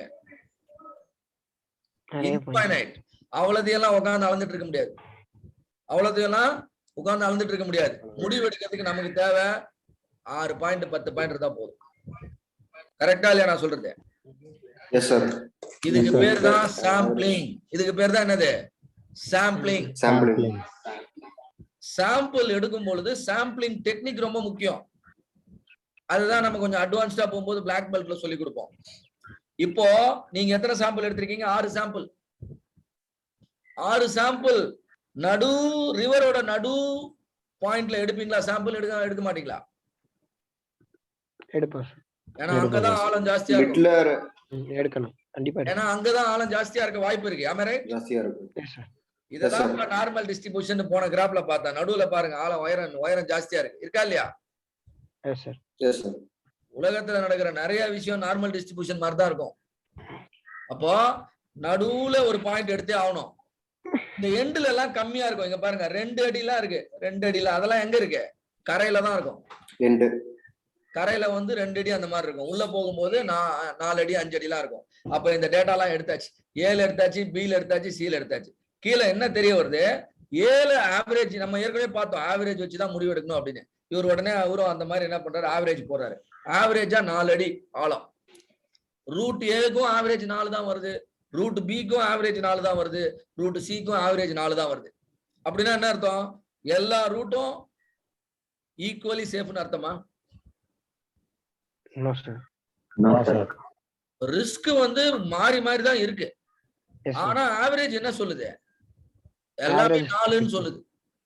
எல்லாமே 4 அடினா பிளாட் ரூட் மாதிரி பிளாட்டா ரோடு போட்டாதான் அந்த மாதிரி இருக்கும் 4 அடின்னு எல்லாத்துலயும். ஆனா அப்படி கிடையாது. அப் அண்ட் டவுன் இருக்குமா இல்லையா ரிவர்ல? இருக்கு சார். அப்போ முடிவு எடுக்கணும்னா ஆவரேஜ் மட்டும் பார்த்தா பத்தாது. இந்த அப் அண்ட் டவுனையும் பார்க்கணும். இந்த அப் அண்ட் டவுன் தான் என்னது? டீவியேஷன். இந்த டீவியேஷனை தெரிஞ்சுக்கிறதுக்கு தான் நம்ம என்ன பண்றோம்? ஸ்டாண்டர்ட் டீவியேஷன் ஒன்னு வச்சிருக்கோம். எல்லாம் படிச்சிருக்கோம் 7ஆம் கிளாஸ்ல. எந்த கிளாஸ்ல படிச்சிருக்கோம்? 7th ஸ்டாண்டர்ட் புக் எடுத்து பாரு. ஸ்டாண்டர்ட் டீவியேஷன் ஒரு சாப்டர் இருக்கு. அப்ப அதை நம்ம கால்குலேட் பண்ணலாம். ரூட் ஏக்கு நான் எக்ஸ்பிளைன் பண்றேன். ரூட் ஏல 6 பாயிண்ட் இருக்கு. இங்க பாருங்க நான் போட்ட பாயிண்ட் தானே இது? 4 5 2 4 5 4. Yes sir. இப்ப ஆவரேஜ் எப்படி வருதுன்னு தெரியும் இல்லையா? 4. Yes sir. 6 எல்லாத்தையும் சம் பண்ணி divide by 6. Deviation from the target. What is our target? 4 அடி இருக்கும் நம்ம மனசுல நினைக்கிறோம். அப்ப 4 அடியில இருந்து டீவியேஷன் இருக்கா? அப்ப x minus x bar. Deviation பாருங்க 0.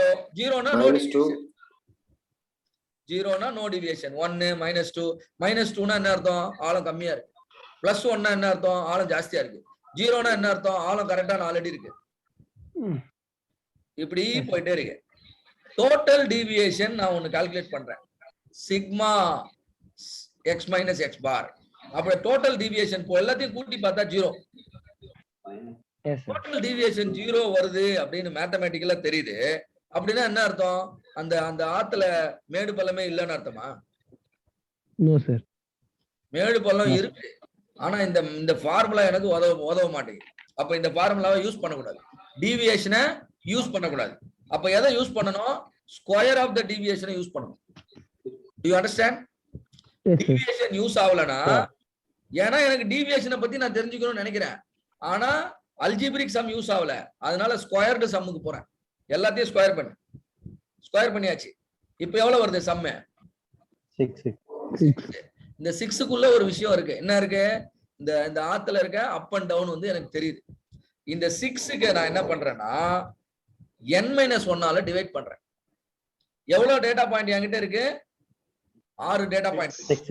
அப்ப 6 - 1 5.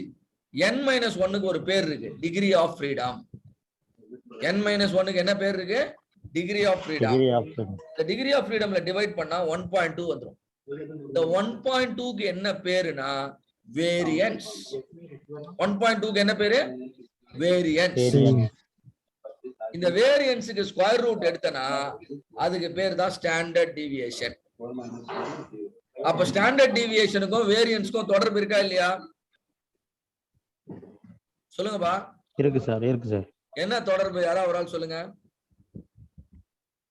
Square of the standard deviation will give you variance. Square root of the variance will give you standard deviation. Am I correct? புரியுதா இல்லையாப்பா? Yes sir. எது ஜாஸ்தியா இருக்கும்? ஸ்டாண்டர்ட் டீவியேஷன் ஜாஸ்தியா இருக்குமா, variance ஜாஸ்தியா இருக்குமா? Variant. வேரியன்ஸ் தான். Very good. இதே மாதிரி ரூட் பி கண்டுபிடிங்க 1.87, ரூட் சி கண்டுபிடிங்க 1.82. நான் முடிவு எடுத்துருங்க. இப்ப சொல்லுங்கப்பா, எந்த ரூட்டுப்பா பெஸ்ட்? உங்க கிராமத்துல இருக்கவங்க எல்லாரும் ஏ வழியா போலாமா, பி வழியா போலாமா, சி வழியா போலாமா? ஏ வழியா. ஏன் ஏன்னு சொல்றீங்க? ஸ்டாண்டர்ட் டீவியேஷன் கம்மியா இருக்கு. ஆவரேஜ் வந்து 4 அடி ஆழம்னு தெரியுது. சரிப்பா, 4 அடி ஆழம்னா இந்த ஆத்த கடந்துடலாம், நடந்தே கடந்துடலாம். ஏன்னா 4 அடிக்கு மேலதான் எல்லாம் மனுஷங்க இருக்காங்க. அதனால ஆத்த கடந்துடலாம்னு தெரியுறீங்க. அதே நேரம் ரிஸ்க் வந்து கம்மியா இருக்கிறது எந்த ரூட்ல? ஏல. எப்பவுமே ரிஸ்க் கம்மியா இருக்கிற ரூட்ல தான் நம்ம பயணம் இருக்கணுமே வெளிய, ரிஸ்க் அதிகமா இருக்கிற ரூட்ல நம்ம பயணம் இருக்கக்கூடாது. ரிஸ்க் அதிகமா இருக்கிற ரூட்ல நம்ம பயணம் போனா என்ன ஆகும்? ஃபெயிலியர் ஆயிடும். புரியுதா உங்களுக்கு? சோ அதனாலதான் பல நேரங்கள்ல நம்ம என்ன பண்றோம், சரியான ரோட் மேப்பை சூஸ் பண்ணி அதுல போவோம். அப்ப சரியான ரோட் மேப்னா என்ன அர்த்தம்? அங்க வந்து ரிஸ்க் கம்மி, ரைட்? அதுதான் நம்ம வந்து படிச்சிட்டு இருக்கோம். சோ அப்ப நார்மல் டிஸ்ட்ரிபியூஷன் எல்லாருக்கும் தெரிஞ்சு போச்சு. இதான்ப்பா ஸ்டாண்டர்ட் டீவியேஷன் ஃபார்முலா 7th ஸ்டாண்டர்ட்ல படிச்சது. Square root of summation of x minus x bar the whole square by n minus 1. 99.73% of the data points, 99.73% of your land area will lie inside 3 sigma limit. The 3 sigma limits are called upper control limit. The upper control limit in your business process are nothing but the extreme output. Upper control limits are nothing but the extreme output. அப்ப extreme output ஒழுங்கா இருந்துச்சுன்னா எல்லாமே ஒழுங்கா இருக்குன்னு அர்த்தம். சொல்லுங்கப்பா. Extreme output ஒழுங்கா இருந்துச்சுன்னா எல்லாமே ஒழுங்கா இருக்குன்னு அர்த்தம். நம்ம ஒரு எக்ஸாம் வைக்க போறோம், லோயஸ்ட் ஸ்கோர் 72 மார்க், எல்லாருமே பாஸ் தானே அர்த்தம். Yes sir. அவ்வளவுதான். கண்ட்ரோல் லிமிட் ஒழுங்கா இருந்தா எல்லாம் ஒழுங்கா இருக்குன்னு அர்த்தம். Simple. 99.73% of the products produced in any company will be accepted by the customer if the control limits are seen inside the specification limit. Or how many of you understand my statement? 99.73% of the products produced in any company will be accepted by the customer if the control limits are seen inside the specification limit. If you have understood, please type understood in the chat box. எவ்வளவு பேருக்கு புரிஞ்சிருக்குன்னு பாப்போம். 19 பேர் attend பண்ணிட்டு இருக்கீங்க கிளாஸ. understood அப்படின்னு type பண்ணுங்க.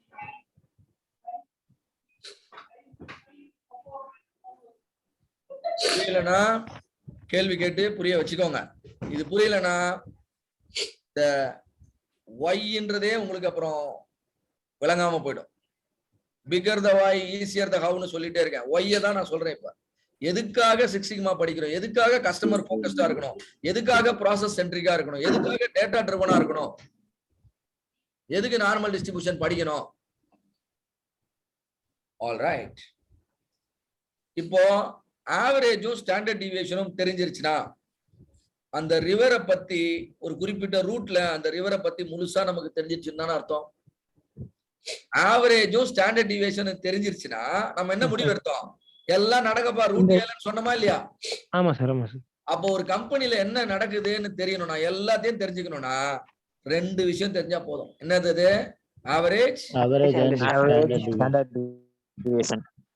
அந்த ரிவரோட டெப்த பத்தின முடிவை ஈஸியா எடுத்துடலாம். ஆனா ரிவர் இனிப்பா இருக்கா, கசப்பா இருக்கா, உப்பா இருக்கா, அதெல்லாம் நமக்கு தெரியாது. ஏன்னா நம்ம மெஷர் பண்ணது என்னதுதான், ஆழத்தை தான் மெஷர் பண்ணோம். ஆழத்தை பொறுத்த வரைக்கும் ஒரு ரூட்ல இருக்கிற முழுமையான தகவல் நம்ம கைக்கு வந்துருச்சு. அதுக்கு என்ன இண்டிகேஷன், நம்ம கிட்ட ஆவரேஜும் ஸ்டாண்டர்ட் டிவியேஷனும் இருக்கு. இப்படிதான்பா பல கேள்விகளுக்கு விடை கண்டுபிடிக்கிறாங்க. How many dolphins are there? ஒரு பர்டிகுலர் போர்ஷன் ஆஃப் த ஓஷன்ல எத்தனை டால்பின் இருக்குன்னு தெரியணும். என்ன பண்றது கண்டுபிடிக்கிறதுக்கு? ஒரு டால்பினா போய் பார்த்துட்டு வர முடியுமா? ஆவரேஜும் ஸ்டாண்டர்ட் டிவியேஷனும் டேட்டா கலெக்ட் பண்ணு, ஸ்டடி பண்ணுங்க. எந்தெந்த நேரத்துல எத்தனை டால்பின் வருது, அப்ப ஆன் அன் ஆவரேஜ் எத்தனை டால்பின் வரும், புரியுதா உங்களுக்கு? எவ்ரி சிங்கிள் அவர் ஒரு குறிப்பிட்ட ஏரியாவை இத்தனை டால்பின் கிராஸ் பண்ணுச்சுன்னா அப்ப மொத்தமா எத்தனை டால்பின் இருக்கும் அப்படின்னு ஒரு கணக்கு போடலாம். எஸ்டிமேட். இதுக்கு பேர் என்னது? எஸ்டிமேட். அடுத்த மாசம் எவ்வளவு செலவாகும் நம்ம ஃபேமிலில அப்படின்னு ஒரு எஸ்டிமேட் போட முடியுமா, முடியாதா? சார் செலவு பண்ணிட்டு தான் சார் சொல்லுவேன் அப்படின்னா you are not a professional. எல்லாம் ஒரு கணக்கு தான், ப்ராபபிலிட்டி தான். இப்படிதான் என் ஃபேமிலியில ஸ்பெண்ட் பண்ணுவோம். நான் படத்துக்கு போவேன், என் தம்பியும் வந்து ஹோட்டலுக்கு போவான், எங்க அப்பாவுக்கும் அம்மாவுக்கும் கொஞ்சம் ஹாஸ்பிட்டல் செலவு இருக்கு, அப்புறம் ஃபீஸ் கட்டணும், இதெல்லாம் தெரிஞ்சு இதெல்லாம் வச்சுக்கிட்டு அடுத்த மாசம் இவ்வளவு செலவாகும் அப்படின்னு சொல்ல முடியுமா, முடியாதா? ப்ராபபிலிட்டி. என்ன நடக்குது, என்ன நடந்தது, அது பத்தின டேட்டா இருந்தா நடக்க போறத நம்ம தீர்மானம் பண்ணிடலாம். What proportion of the products will be accepted? கம்பெனில ப்ராடக்டே தயார் பண்ணல, ஆனா நீ போய் அங்க நின்னு சொல்ற, சார் இப்ப இருக்கிற நிலைமையில தயார் பண்ணீங்கன்னா பாதிக்கு பாதி ரிஜெக்ட் ஆயிரும் சார், சொல்ல முடியுமா, முடியாதா? Yes sir. முடியும். நம்ம கிட்ட டேட்டா இருந்தா போதும். பைலட் ப்ரொடக்ஷன் பண்ணாலே கம்பெனியோட ஹிஸ்டரிய நம்ம பீஸா சொல்லிடலாம். Clear? Yes sir. Yes sir. What proportion of the product customers will buy your product? நீ ஒரு புது ப்ராடக்ட் லான்ச் பண்றீங்க, எவ்வளவு எந்த அளவுக்கு மார்க்கெட்ல அக்செப்டன்ஸ் இருக்கும்னு தெரியணும் உங்களுக்கு. என்ன பண்ணுவீங்க நீங்க? லெட் அஸ் சே நீங்க திடீர்னு ஒரு பிரியாணி சென்டர் ஸ்டார்ட் பண்றீங்க. என்ன பண்றீங்க? You are starting a biryani outlet. நம்ம பிரியாணி நல்லா விக்குமா அப்படின்னு தெரியணும். அப்ப என்ன பண்ணுவீங்க நீங்க?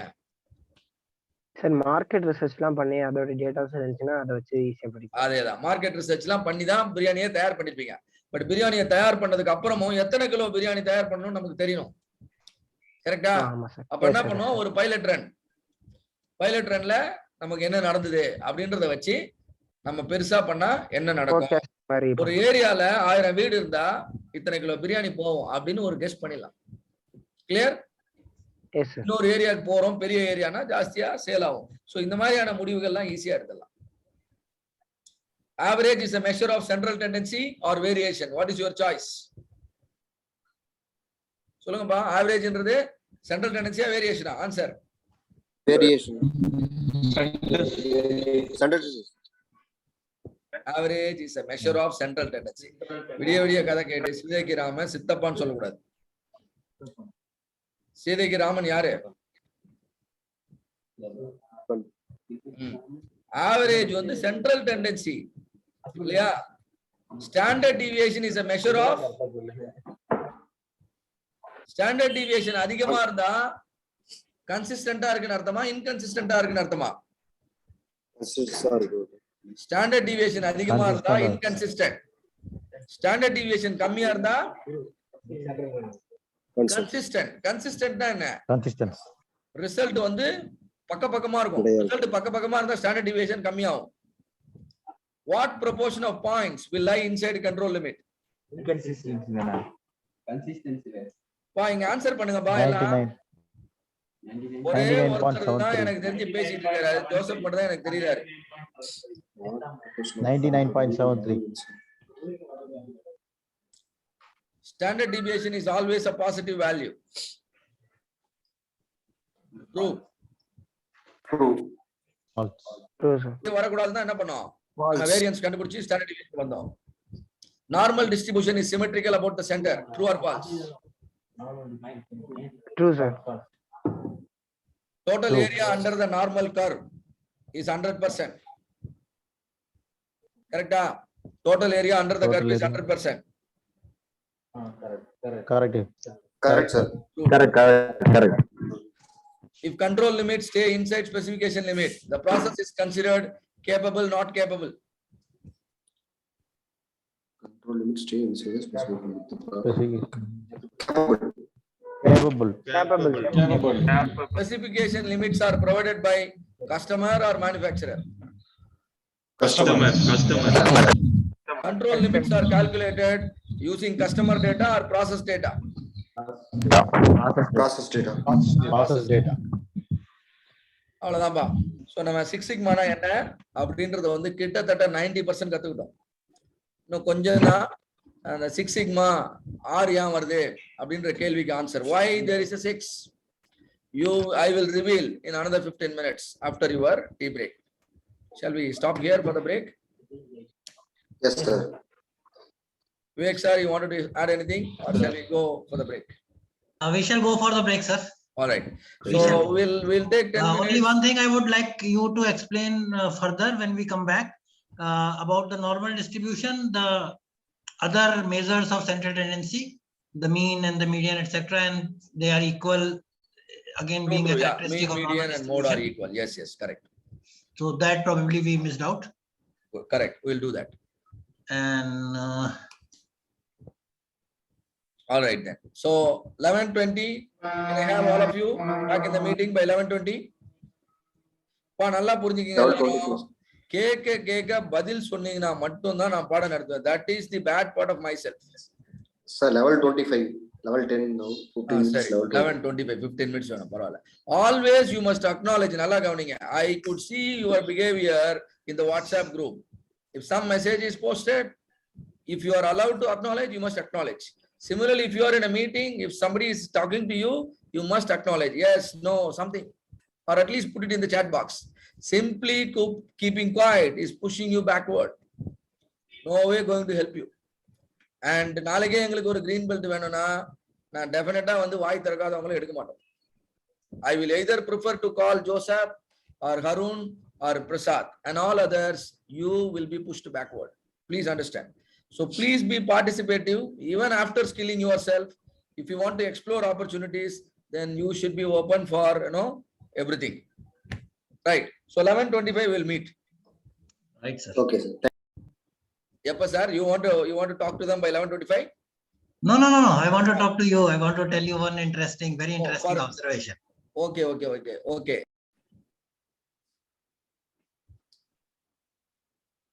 So hope my screen is visible to all the participants, right? Yes, sir. So this particular session is to understand the practical meaning of Six Sigma, right? And we understand the meaning of Sigma very well in the morning. And then now, if I add a 6 in front of it, how it matters to my customer, how it matters to me and my company, right? And that's what we are going to learn in another 15 or 20 minutes.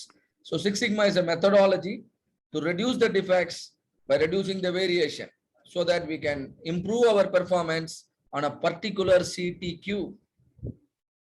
Many times we think that Six Sigma is, an organizational level metric. No, it is a CTQ level metric. With respect to a particular CTQ, how good you are, that is called a Sigma level, right? So CTQ is critical to quality characteristics. You might work on a DMAC project, you might work on a DMATV project. In my opinion, all of you, most of the time you will be working on DMAC project. But if you are into new product development, designing something new, creating something new, then comes DMATV. But in both cases, the approaches, principles, tools and techniques are same. But DMAC is for improving existing product and DMATV is for developing new product. Now with a very simple example of a car rental service. எல்லாருக்கும் தெரியும் Ola, Uber, right? Call taxi company. What is Six Sigma with respect to this company? And now tell me, if you are a person like Bhavish Agarwal, who started this Ola, right? So who started this Ola? And now what is very important for the success of Ola? What is that they have been offering? Can one of you tell me? I want to understand the CTQ in their business. Solanga, in a company like Ola or Uber, what is critical to quality? புரியல உங்களுக்கு? புரியலனா இன்னொரு example சொல்றேன். Like Swiggy or Zomato. Reach in correct time, sir. reaching on time arrival of the car. If I book a car through your application, mobile application, and car must arrive my place within 30 minutes. If the car doesn't arrive within 30 minutes, probably I will open the app and cancel the car, isn't it? You will lose the business. So what is the upper specification here? What is the upper specification? Solungappa. Time. What is the upper specification limit? Adoda value evlo? 30 minutes. 30 minutes. App is telling me that car will arrive in 30 minutes. Then the car must arrive within 30 minutes. So the upper specification is 30 minutes. Will there be a lower spec? Will there be a lower spec? Car சீக்கிரமா வந்துச்சுனா order cancel பண்ணுமா நம்ம? No, sir. The failure is only on one side. This is called a one-sided process. This is called a one-sided process, or we call it as one-tailed process. Particularly, we call it right-tailed because the problem is only on the right side. Above 30 is the problem. Below 30 is never a problem. Right? But just still to talk about the specification limit, I wanted to assume that always it takes 10 minutes for the driver to come to your place. At least he has to clean the car and do something. And so it takes 10 minutes for the driver to reach your place. So I'm going to assume 10 minutes as the lower spec, but even then, if the car is arriving below 10 minutes, please understand that is not a failure. It is an indication that car come to your place without proper cleaning. Do you understand my point? The car arriving you before 10 minutes, customer is not going to cancel the order, but still there is a chance that the driver can be unprepared, isn't it? So in that sense, lower specification is 10 minutes. Upper specification is 30 minutes. What is there in the center between 30 and 10? Can one of you tell me? What is there in the center between 10 and 30? 20 minutes. 20. So if you are the process owner, you must develop the process in a way that every time a car is booked, car arrives your place in 20 minutes. That's the plan. You get the clear plan if you know the central tendency. The central tendency here is 20 minutes. So the whole game plan, the business plan is to make sure a car arrives the customer in 20 minutes. You will be super effective. You will also be super efficient. You cannot have too many cars, isn't it? For a meager number of booking. At the same time, you cannot have less number of cars, and you cannot afford sending the car beyond 30 minutes. We need both. We need effectiveness as well as efficiency. So you should have a proper plan. And the plan says car should be able to arrive in 20 minutes. And now upper spec understood, lower spec understood. If you really have the process by which a car can always arrive between 10 minutes and 30 minutes, your business is extremely capable. Do you understand, all of you? Yes, sir. Now you are ready for the scale up. Every single day, Ola is serving thousands of bookings, lakhs of bookings. Am I correct? Yes, Yes, sir. sir. That is called scale up. That is called scaling up a business. And they were able to provide the service, right? And now the situation is visualized. The situation is visualized. What do you see? The customer targeted arrival time is 20 minutes. Upper specification is 30 minutes. Lower specification is 10 minutes. 10 minutes. All of you understand? Yes, sir. The specification width is found to be 20 minutes because the formula is USL minus LSL. 30 minus 10 is 20 minutes. So hope the thing is very clear. Now, I am the process owner. I am responsible for the, what do you call? The car bookings in a particular area. And now I want to understand my process capability. So what I do is, I collect data over a period of time. I collect data over a period of time. Let us say I am doing a study for about a week or 30 days. Over 30 days time, all the bookings and the car arrival time has been recorded. Do you think the Ola will come to know about the reporting time of the car? Yes or no? So You know once or not? again, Once the driver come to your place, he will ask you for a OTP. Am I right? Yes, sir.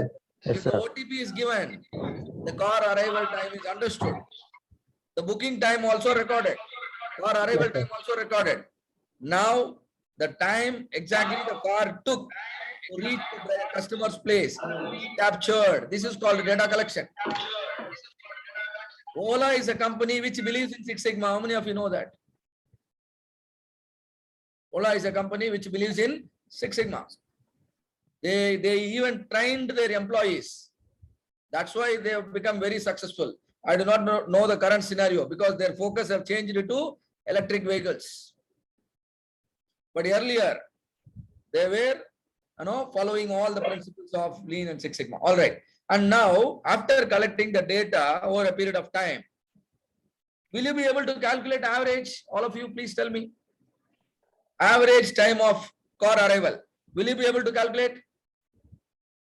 Yes, sir. See here, the average is denoted by X bar. The average is found to be 20 minutes, which is equal to the target, your original plan, isn't it? The average is equal to the original plan. That means your average is on the target. Average is on the target. That means things are happening as per the plan. But does it mean every time the car arrives the customer place in exactly 20 minutes? No, sir. No. Half of the time, car might take extra minutes. Half of the time, car might arrive earlier, isn't it? Yes, sir. So now you have deviation. You have deviation. Since you have the data, we know the formula. Calculate the standard deviation. How much is the standard deviation that is written here? 3.33. 3.33. So average is understood, standard deviation is understood. Will you be able to locate control limit now? Yes, sir. What is the formula for locating control limit? Average plus 3 times standard deviation. இல்லையா? Yes, sir. அங்க அடிக்கும் போது 3 அடி விலகி போலாம்னோ, ஆனா 3 அடிக்கு மேல விலகி போக கூடாது. அங்க நம்ம அசம்ப்ஷன் என்னன்னா 1 அடி தான் standard deviation. So 3 standard deviation தள்ளி போலாம். இப்போ நம்ம 3 ஸ்டாண்டர்ட் டிவியேஷன் ஆவரேஜ் கூட ஆட் பண்றோம். 20 plus 3 times standard deviation, X bar plus 3 sigma. 3 times 3.33. எவ்வளவு வரும்? 9.99. 9.9. 10 ன்னு வச்சுக்கலாம். 10 plus 20, 30. 30 தான் என்னது? Appar control limit. அதே மாதிரி 20 minus 10, பேலன்ஸ் வந்து 10. அதுதான் என்னது? Lower control limit. Upper control limit தெரிஞ்சு போச்சு, லோயர் கண்ட்ரோல் லிமிட் தெரிஞ்சு போச்சு. இப்போ என்னோட பிசினஸ் ப்ராசஸ் எப்படி போயிட்டு இருக்குன்னு எனக்கு தெரியணும். அப்ப நான் என்ன பண்ணணும்? கண்ட்ரோல் லிமிட்டும் ஸ்பெசிபிகேஷன் லிமிட்டும் ரிலேட்டிவ் பொசிஷன் எப்படி இருக்குன்னு பார்க்கணும். கண்ட்ரோல் லிமிட் வந்து ஸ்பெசிபிகேஷனுக்கு உள்ள இருக்கா வெளியில இருக்கான்னு எனக்கு தெரியணும். உள்ள இருந்தா கேப்பபிள், வெளியில இருந்தா நாட் கேப்பபிள். அப்ப செக் பண்ணுவோமா? செக் பண்ணுவோம். செக் பண்ணி பார்த்தா எனக்கு என்ன தெரியுதுன்னா, கண்ட்ரோல் லிமிட்டும் ஸ்பெசிபிகேஷன் லிமிட்டும் ஓவர்லாப் ஆயிருக்கு. கரெக்டா இல்லையா? Upper spec 30, upper control limit எவ்வளவு? அதுவும் 30. அப்ப ஓவர்லாப் ஆகுதுன்னு தானே அர்த்தம். அதே மாதிரி லோயர் கண்ட்ரோல் லிமிட்டும் லோயர் ஸ்பெக் ரெண்டுமே 10, ரெண்டும் வந்து ஓவர்லாப் ஆகுது. இப்போ என் ப்ராசஸ் கேப்பபிளா இல்லையான்னு எனக்கு தெரியணும். Just capable. ப்ராசஸ் எப்படி இருக்கு இப்போ? Just capable. அப்பனா என்ன அர்த்தம்னா, காரும் பார்க்கிங் ஏரியாவும் ஒரே அளவுல இருக்குன்னு அர்த்தம். காரை பார்க் பண்ணும்போது உங்க கேர்ள் ஃப்ரெண்ட் போன் பண்ணாங்கன்னா என்ன ஆகும்? காரு கதை முடிஞ்சது, சொல்லி முடிஞ்சது, லெஃப்ட் சைடு. அப்போ பிசினஸ்ல திடீர்னு சில பிரச்சனை வருமா வராதா? எக்யூப்மெண்ட் வேர் அண்ட் டியர் ஆகும். திடீர்னு சப்ளையர் மெட்டீரியல் டைமுக்கு கொடுக்க மாட்டான். திடீர்னு ரெண்டு ஆபரேட்டர் லீவ் போடுவான். கார் டிரைவர் வந்து காரை டைமுக்கு எடுக்க மாட்டான், காரை கிளீன் பண்ண மாட்டான், மெயின்டெனன்ஸ் பண்ணிருக்க மாட்டான். இதெல்லாம் நடக்கும் என்னதான் நீங்க கண்ட்ரோலா வச்சிருந்தாலும். அப்ப அதெல்லாம் நடந்துச்சுன்னா அந்த நேரத்துல உங்க process will lose its capability. Do you all understand? Yes, sir. பார்க்கிறதுக்கு கேப்பபிள் மாதிரி தெரிஞ்சாலும் லாங் டேர்ம்ல இது நிலைக்காது. Yes, sir. ஷார்ட் டேர்முக்கு ஓகே, இன்னைக்கு ஓகே, ஆனா அடுத்த மாசம், அடுத்த வருஷம், அடுத்த குவார்டர் என்ன நடக்கும்னு சொல்ல முடியாது. டெஃபினட்டா டேமேஜ் தான் ஆகும் இல்லையா, இதை விட பெட்டராலாம் பார்க்க முடியாது. ரைட்? சோ இந்த ப்ராசஸ் ஜஸ்ட் கேப்பபிள்னு சொல்லலாம். ஸ்டாட்டிஸ்டிக்கலா சொல்லணும்னா இந்த ப்ராசஸ் சிக்மா லெவல் என்னன்னு எனக்கு தெரியணும். இப்ப just look at my slide and tell me what is the distance of your specification limit, nearest specification limit from the process center. Process center இங்க இருக்கு, specification limit இங்க இருக்கு. இந்த ரெண்டுக்கும் இடையில இருக்க distance எவ்வளவு? 10 sir. 3 sigma. 3 sigma. 3 sigma. 10 correct தான், 3 சிக்மாவும் கரெக்ட் தான். ஏன்னா 10 நீங்க சிக்மாவால டிவைட் பண்ணுங்க 3.33 ஆல. அப்ப என்ன கிடைக்கும்? 3 times சிக்மா. Yes sir. அதுதான் இங்க பாக்குறீங்க. 3 சிக்மா நீங்க பாக்குறீங்க. 1 சிக்மா, 2 சிக்மா, 3 சிக்மா. அப்ப இந்த ப்ராசஸ்க்கு பேர் என்ன? 3 sigma. அவ்வளவுதான். இதான் 3 sigma process. Do you understand? Yes sir. ரொம்ப மேஜிக்ல இல்ல. 3 sigma ப்ராசஸ்னா the distance between the process center and the nearest specification is equal to 3 times the sigma of the process, which is true on the right side as well as true on the left side, simply because your process is centered properly. உங்க process கரெக்டா சென்டரா இருக்கு, and this process is called 3 sigma. ஒரு 3 sigma processல எந்த அளவுக்கு success rate கிடைக்கும்? இந்த control லிமிட்டுக்கு உள்ள இருக்கிறது பூரா சக்சஸ். நல்லா புரிஞ்சுக்கோங்க. ஸ்பெசிபிகேஷன் லிமிட்டுக்கு உள்ள இருக்கிறது ஃபுல்லா என்னது? Success. Car has arrived within 30 minutes. Am I right? Yes sir. அப்ப இந்த 3 சிக்மா ப்ராசஸ்ல சக்சஸ் ரேட் எவ்வளவுன்னு கேட்டீங்கன்னா 99.73. நான் எப்படி சொல்றேன் 99.73ன்னு? நமக்கு என்ன தெரியும்? நார்மல் டிஸ்ட்ரிபியூஷன்ல கண்ட்ரோல் லிமிட்டுக்குள்ள எவ்வளவு பர்சன்டேஜ் ஆஃப் த பாயிண்ட் வரும் நம்ம படிச்சிருக்கோம். 99.7. அவ்வளவுதான். அப்ப 99.73% of the products produced in your company will be accepted by the customer if your process is operating at 3 sigma level. 3 sigma. Okay. அவ்வளவுதான், சிம்பிள். நம்ம கண்டுபிடிச்சது ரெண்டு தான், ஆவரேஜ், ஸ்டாண்டர்ட் டிவியேஷன். அதை வச்சுட்டு இவ்வளவு தூரம் பேசுறோம். நம்ம ஸ்டடி பண்ணது 1 வீக் தான். ப்ராஜெக்ட்டுக்கு நீங்க கம்பெனிக்கு எவ்வளவு நாள் போறீங்க? 3 மாசம் தான் போறீங்க. பட் 1 வீக் டேட்டா தான் கையில இருக்கு. அதை வச்சுக்கிட்டே நம்ம என்ன பண்றோம்? கம்பெனியோட ஹிஸ்டரியே நம்ம எழுதுறோம். We are able to read the history of the company just by having a data. But data is very important. Please understand. Kanna pinna collect pannakoodadhu data. You should collect the data very carefully. You should have a clear data collection plan. Illaya data thappa pona prediction la thappaidum. So data should be clean and credible. Error irukka koodadhu. Measurement error irukka koodadhu. Sampling error irukka koodadhu. Industry standard enna solluduna? Measurement error should be less than 10%. Sampling error should be less than 5%. அதெல்லாம் நம்ம check பண்ணணும். அந்த standards எல்லாம் violate பண்ணிட்டீங்கன்னா உங்க predictions எல்லாம் வேலை செய்யாது. So now this is 3 sigma process. Success rate is 99.73. Now look at the graph and tell me, is this graph looking like the head of the elephant? ஒரு elephant ஓட தலை மாதிரி தெரியுதா? Yes sir. I am showing Yes, you the sir. elephant now. எதுக்காக elephant காட்டுறேன்னா, you need to understand, you have put an elephant, a big animal elephant, in a small room. ஒரு பெரிய காரை கொண்டு போய் சின்ன பார்க்கிங் ஏரியால போட்டிருக்கீங்க. கரெக்டா? கார் பார்க்கிங் ஏரியாவும் காரோட சைஸும் கிட்டத்தட்ட சேம். இது எதுக்கு சமம்னா, ஒரு பெரிய யானையை கொண்டு போய் யானை அளவுக்கு கரெக்டா இருக்க மாதிரி ஒரு ரூம்ல விட்டுருக்கீங்க.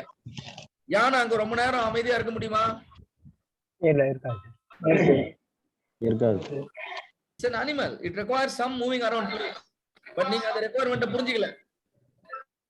பக்கத்து ரூம்ல நீங்க தூங்குறீங்க.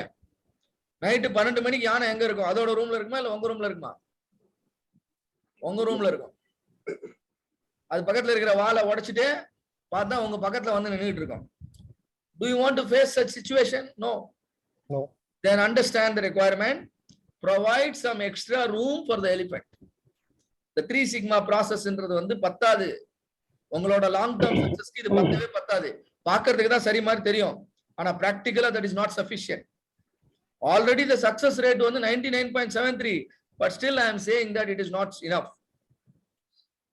காரணம், problems will happen. Wear and tear. இல்லையா? வேற நிறைய விஷயம் இருக்கு. அன்கண்ட்ரோலபிள் ஃபேக்டர் நிறைய இருக்கும் எல்லா பிசினஸ்லயும். அப்ப அது என்ன பண்ணும்னா, that will cause more damages. அந்த எலிபென்ட் மாதிரியே தான். The process is the elephant. So this process I used to give a nickname called elephant process. 3 sigma process க்கு என்ன பேரு? nickname elephant process. நீ நல்லா புரிஞ்சுக்கணும். ப்ராசஸ் கேப்பபிள் அப்படின்ட்டு விட்டுற கூடாது, ஜஸ்ட் கேப்பபிள்னு. This is like an elephant, so you still have the responsibility to improve further. Right now the success rate is 99.73. ஏன் 99.73 நான் ரிஜெக்ஷன் நடக்குது 0.2 கலர்ல காமிச்சிருக்கேன்.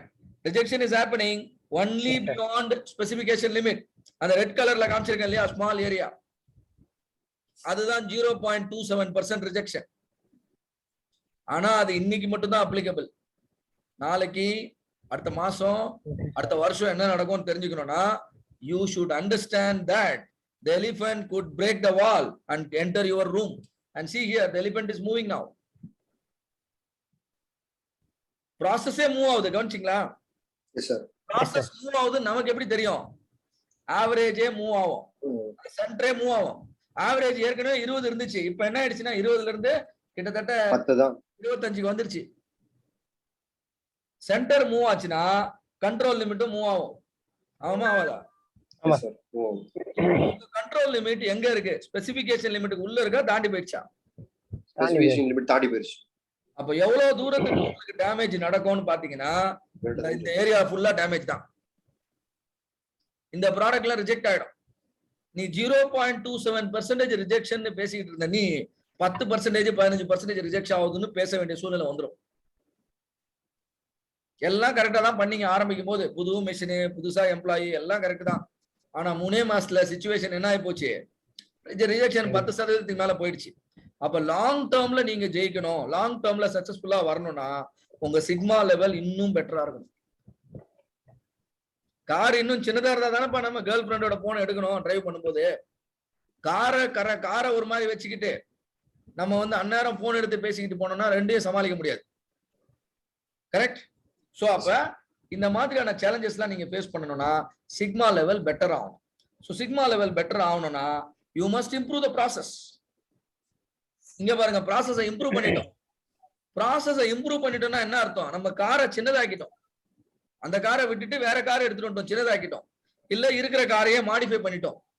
இப்ப கால் எடுத்து பேசலாமா? பேசலாம். காரை பார்க் பண்ணும்போதே ஒரு கால் வருதுன்னா கூட கால் எடுத்து பேசிக்கிட்டே பார்க் பண்ணலாம்.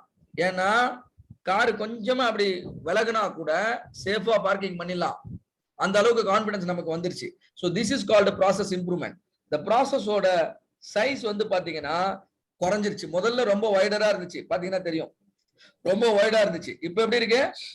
நேரோவா இருக்கு. இது எங்க சார் ரிஃப்ளெக்ட் ஆகும்? ஸ்டாண்டர்ட் டிவியேஷன்ல ரிஃப்ளெக்ட் ஆகும். ஸ்டாண்டர்ட் டிவியேஷனை பாருங்க. இப்ப ஸ்டாண்டர்ட் டிவியேஷனோட ரிவைஸ்டு வேல்யூ எவ்வளவு? 1.66. ஏற்கனவே எவ்வளவு இருந்துச்சு? 3.33. ப்ராசஸ் இம்ப்ரூவ் ஆனாதான் அந்த மாதிரிலாம் நடக்கும். நல்லா புரிஞ்சுக்கோங்க. எப்படி இம்ப்ரூவ் பண்ணீங்க? கார் ரெண்டல் சர்வீஸ் நீங்க கொடுத்துட்டு இருக்கீங்க. நீங்க என்ன பண்ணலாம்? அந்த லொகாலிட்டியில கார் கண்டிஷன்ஸ் எல்லாம் இம்ப்ரூவ் பண்ணலாமா? கார் கண்டிஷன் இம்ப்ரூவ் பண்ணலாம். டிரைவர்ஸ்க்கு எல்லாம் ட்ரைனிங் கொடுக்கலாமா? கொடுக்கலாம். அதுக்கப்புறம் எல்லாம் நல்ல ஜிபிஎஸ் சிஸ்டம்லாம் ரொம்ப அக்யூரேட்டா வேலை செய்யற மாதிரி கொடுக்கலாமா? So that they can reach on time. தேவைப்பட்டா கொஞ்சம் எக்ஸ்ட்ரா கார்ஸை இன்க்ரீஸ் பண்ணலாமா? அந்த பர்டிகுலர் ஏரியால மட்டும் நிறைய ஆர்டர் வருதுனால இன்னும் கொஞ்சம் காரை அட்டாச் பண்ணலாம். எல்லாம் பண்ணோம்னா ஆர்டர் வர வர டான் போயிட்டே இருப்பான். ஒரு டிரைவர் ஆர்டரை கேன்சல் பண்ணா கூட அடுத்த செகண்டே அடுத்த கார் போகும். இதெல்லாம் பண்ணீங்கன்னா சிக்மால தெரியுமா தெரியாது? அது அந்த இம்ப்ரூவ்மெண்ட். அதுதான் நம்ம இங்க பாக்குறோம். 1.66. இப்போ கண்ட்ரோல் லிமிட் கால்குலேட் பண்ணுங்க. 3 சிக்மா இப்போ எவ்வளவு வரும்? 1.66 into 3 எவ்வளவு? அப்ராக்சிமேட்டா 5. அப்ப 20 கூட 5 ஆட் பண்ணா 25. 25 தான் Appar control limit. Lower control limit 15. இப்போ உங்க ஸ்பெசிபிகேஷன் வித் 20, ப்ராசஸ் வித் 10 தான். பேரண்ட்ஸ் உங்களுக்கு டெய்லி ஒரு குழந்தைக்கு ஸ்கூலுக்கு போகுது, டெய்லி 20 ரூபா கொடுக்குறாங்க செலவு பண்றதுக்கு. குழந்தை புத்திசாலித்தனமா என்ன பண்ணுது? 10 ரூபா தான் செலவு, மீதி 10 ரூபா உண்டியல்ல போட்டு வைக்குது. இந்த உண்டியல்ல போட்டு வச்ச பணம் ஃபியூச்சர்ல நம்மளுக்கு ஹெல்ப்ஃபுல்லா இருக்குமா இருக்காதா? கட்டாயமா இருக்கும்.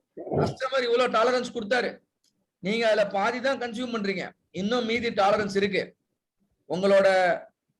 உங்களோட சிச்சுவேஷன் மோசமா இருக்கும் பொழுது இந்த அப்ரோச் உங்களை சேவ் பண்ணும். இந்த அப்ரோச் உங்களை சேவ் பண்ணும். இந்த ப்ராசஸ்க்கு பேர் பாத்தீங்கன்னா the doubly capable. This process is considered doubly capable. ஏன்னா டாலரன்ஸ்ல பாதி தான் கன்சியூம் பண்றோம். Earlier we called the process as just capable, but now doubly capable. In terms of sigma level, process center இங்க இருக்கு, nearest specification இங்க இருக்கு. எத்தனை sigma இருக்கு இது ரெண்டுக்கும் இடையில? 6 சிக்மா. எப்படி 6 வந்துச்சு? டிஸ்டன்ஸ் என்னவோ 10 தான். ஆனா அந்த 10 சிக்மாவால டிவைட் பண்ணி பாரு 1.66 ஆல என்ன வருது? 10 divided by 1.66 எவ்வளவு வரும்? 6 வரும். அதனாலதான் இங்க 6 சிக்மா பாக்குறீங்க. சோ இந்த ப்ராசஸ்க்கு ஸ்டாட்டிஸ்டிக்கலா என்ன பேரு? 6 சிக்மா ப்ராசஸ். இதோட சக்சஸ் எந்த அளவுக்கு இருக்கும்? ஒரு 3 சிக்மா ப்ராசஸ்ல எவ்வளவு சக்சஸ் வரும்னு சொன்னேன்? 99.73. இப்போ எவ்வளவு வரும்? 99.73 விட ஜாஸ்தியா வரும், which is 99.999. நம்ம எதிர்பாராத சூழ்நிலையில சில அன்கண்ட்ரோலபிள் வேலைகள்லாம் ஃபேக்டர்ஸ்லாம் வந்து ப்ளே ஆகும். அப்படி அன்கண்ட்ரோலபிள் ஃபேக்டர் வந்தா கூட என்ன ஆகும்னா இந்த ப்ராசஸ் வந்து என்ன ஆகும்னா அப்படியே நகர்ந்து வரும். ப்ராசஸ் நகர்ந்து வந்தா கூட கண்ட்ரோல் லிமிட் எதை தாண்டி போவாது? ஸ்பெசிபிக் லிமிட் தாண்டி போவாது. இப்போ இந்த கிராஃபோட நேச்சரை பாருங்க. இது பார்க்கிறதுக்கு கொஞ்சம் ஒல்லியா இருக்கு, நேரோவரா இருக்கு. நேரோவா ஏன் வந்துச்சுன்னா கண்ட்ரோல் லிமிட் உள்ள வர வர உங்க கிராஃப் அப்படியே நேரோவர் ஆயிடும். அதனால என்ன ஆகும்னா சென்டர்ல அப்படியே கொஞ்சம் டாலரா மாறிடும். சென்டர்ல உங்க கிராஃப் வந்து டாலரா மாறும். அப்படின்னா என்ன அர்த்தம்னா you have changed the elephant into a giraffe. இந்த ப்ராசஸ்க்கு நிக் நேம் என்னன்னு கேட்டீங்கன்னா giraffe process.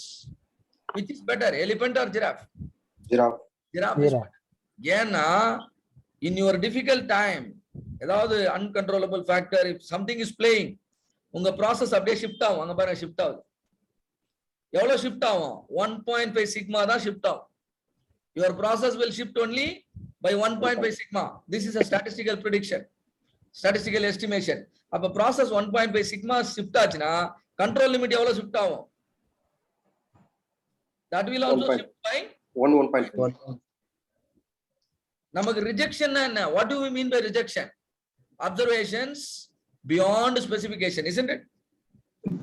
Look at the rejections. Rejections எங்க நடக்குது? Can you see a small portion of my what do you call the wedge going beyond the specification limit? Small portion. Yes sir. கஸ்டமரை பொறுத்த வரைக்கும் rejection. இததான் 3.4 dpmo ன்றோம். We call this as 3.4 dpmo. அப்ப உள்ள இங்க இருக்கிற ஏரியா எதுக்கு red கலர்ல காமிச்சிருக்கேன்? இங்க இருக்கிற ஏரியா எதுக்கு ரெட் கலர்ல காமிச்சிருக்கோம்? மாங்காவை அடிக்கும் போது மாங்கால இருந்து 3 அடிக்கு மேலையும் தள்ளி உன் கல்லு போகுதுன்னு உனக்கு தெரியணும். Though this is acceptable by the customer, this is an abnormal event in a company where Six Sigma is practiced. If you are a professional who knows the language of Six Sigma, for you this is also an abnormal observation. You will make some improvement in the process simply by observing some events here. கஸ்டமருக்கு failure ஆகுற வரைக்கும் நீ wait பண்ண கூடாது. If you are reacting to this kind of failure, you are reactive. If you are reacting based on this kind of observations, you are now proactive. The first habit of an highly effective person. புரியுதா உங்களுக்கு? Customer வந்து குறை சொல்ற வரையும் wait பண்ணணும்னு அவசியம் இல்ல. You can alert yourself well in advance. Any observation going beyond the control limit is a failure. That is why we need control chart. Control chart use பண்றீங்களா உங்க கம்பெனில? Yes sir. Most of you are working in the quality department. You might know. You will use quality control chart. Control chartல ஒரு point control லிமிட்டுக்கு வெளியில போனா will you tolerate? No sir. The reason is this. Though if the product is still acceptable to the customer, me as a professional, for me it is something special. It's special cost. I will investigate and try to see that everything comes below control limit. This is how your success rate improves from 99.73 to 99.999. Please note, this time your success rate is a long-term success rate. Now tell me, what is this process? Is it an elephant process or a giraffe process? Elephant process. Now statistically, what is the sigma level? 3 sigma. 3 sigma. And now what is the success rate? 99.7. 99.7. And this success rate, is it a short-term success or long-term success? Short term. Short term. Short term. Because you know process will shift. Yes, sir. Control limit can stretch out. So damages can be bigger than what you are seeing today. You have the maturity to understand that. And now the 99.73 is derived from normal distribution table, which all of you have studied in 11th standard. If you want, I can help you understand that again. Pakala normal distribution table if you refer to a Z score of 3, you will be happy to see this number. This number is the area between your control limit. This number is the area between your control limit. Right? So 99.73 is the success rate for a Z score of 3. Clear, everyone? All of you. Yes, sir. Now, what is this process? Giraffe process. This looks Giraffe. like a giraffe process. Giraffe. What is the sigma level now? 6 sigma. 6 sigma. 6 sigma. What will be the success rate you can expect now? 99.999. 99. Will it be a short-term success or long-term success? Long term Long success. That will be a long-term success. Why have you shifted from the short-term to long-term? Why have you changed the word? So what is the Z score here? 4. What is the Z score here? 6 actually. How many sigma you are seeing? 6. Z score is 6. But I will pick up the probability for a Z score of 4.5. 3 plus 1.5. You know why? Control limit plus. I know my process will deteriorate, will shift For a distance equal to 1.5 1.5 sigma. That's the difference between short term and long term. I am concerned about long term. I want to be proactive. So instead of using a Z score of 6, I am using a Z score of 5. And that's how you are getting this probability. Now that's the reason why 99.999 is considered as your long-term success. All of you understand? Yes, sir. And now, coming to the process of VOLA. The process is one-tailed or two-tailed? One-tailed. Process is one-tailed or One-tailed. one-tailed? Only when the car arrives, after 30 That's minutes, only upper specification. customer will cancel the order. There is no lower spec Lower here. specification. Yes, sir. Particularly the process is right-tailed. Whenever your process is one-tailed, success rate will be much bigger than, slightly better than 99.999. Okay. Because whatever failures that are happening on the left side are actually not the failure in the case of Ola or Uber. So the success rate will be slightly better. I am making it better now. 99.99966%. Are you able to talk very precisely now? This corresponds to a failure of 3.4 dpmo. All of you understand? Yes, sir. Yes, sir. 3.4, only 3 or 4 times your car might consume more than 30 minutes to reach the customer site. Suppose coming to a manufacturing scenario where the tolerance is very important on both sides, the process become two-tailed, and now the failure will be double. You will have 3.4 failure on the right side also. All of you now understand the benchmark milestone set by Bill Smith, the 3.4 dpmo. If you ask a black belt from other sources, they will also say tell the same number, 3.4 dpmo. But only you will know that the 3.4 dpmo is applicable only for a one-tailed process, considering the long-term success.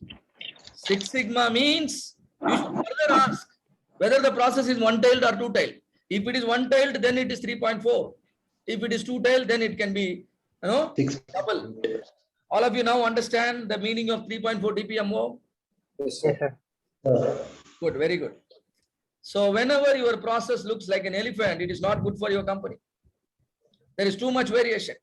Hard to produce products meeting customer requirement. Sigma levels will be low. Success will be low. Defects will be more. DPMO will be more. On the other hand, when your process looks narrower, taller, like a giraffe, yes, it is good for your company, good for your customer, good for your growth. Virtually everything you produce will meet the customer requirement. Sigma levels will be in the order of 4.5 to 6. and success will be high. That is, the yield will be high, rejections will be low. And this approach is called Six Sigma way of problem solving. Any problem, the car rental service, right? The car booking process, we have solved, we have improved with the Six Sigma approach just by looking at average and standard deviation. So any practical problem in this world can be converted into a statistical problem. We should be able to use the right statistics. And for statistical problem, statistical solution exists in the Bible called normal distribution table. Normal distribution table is your Bible. Normal distribution table is your Quran. Normal distribution table is your Bhagavad Gita. All of you understand why you have been taught the normal distribution in 11th and 12th standard? Yes.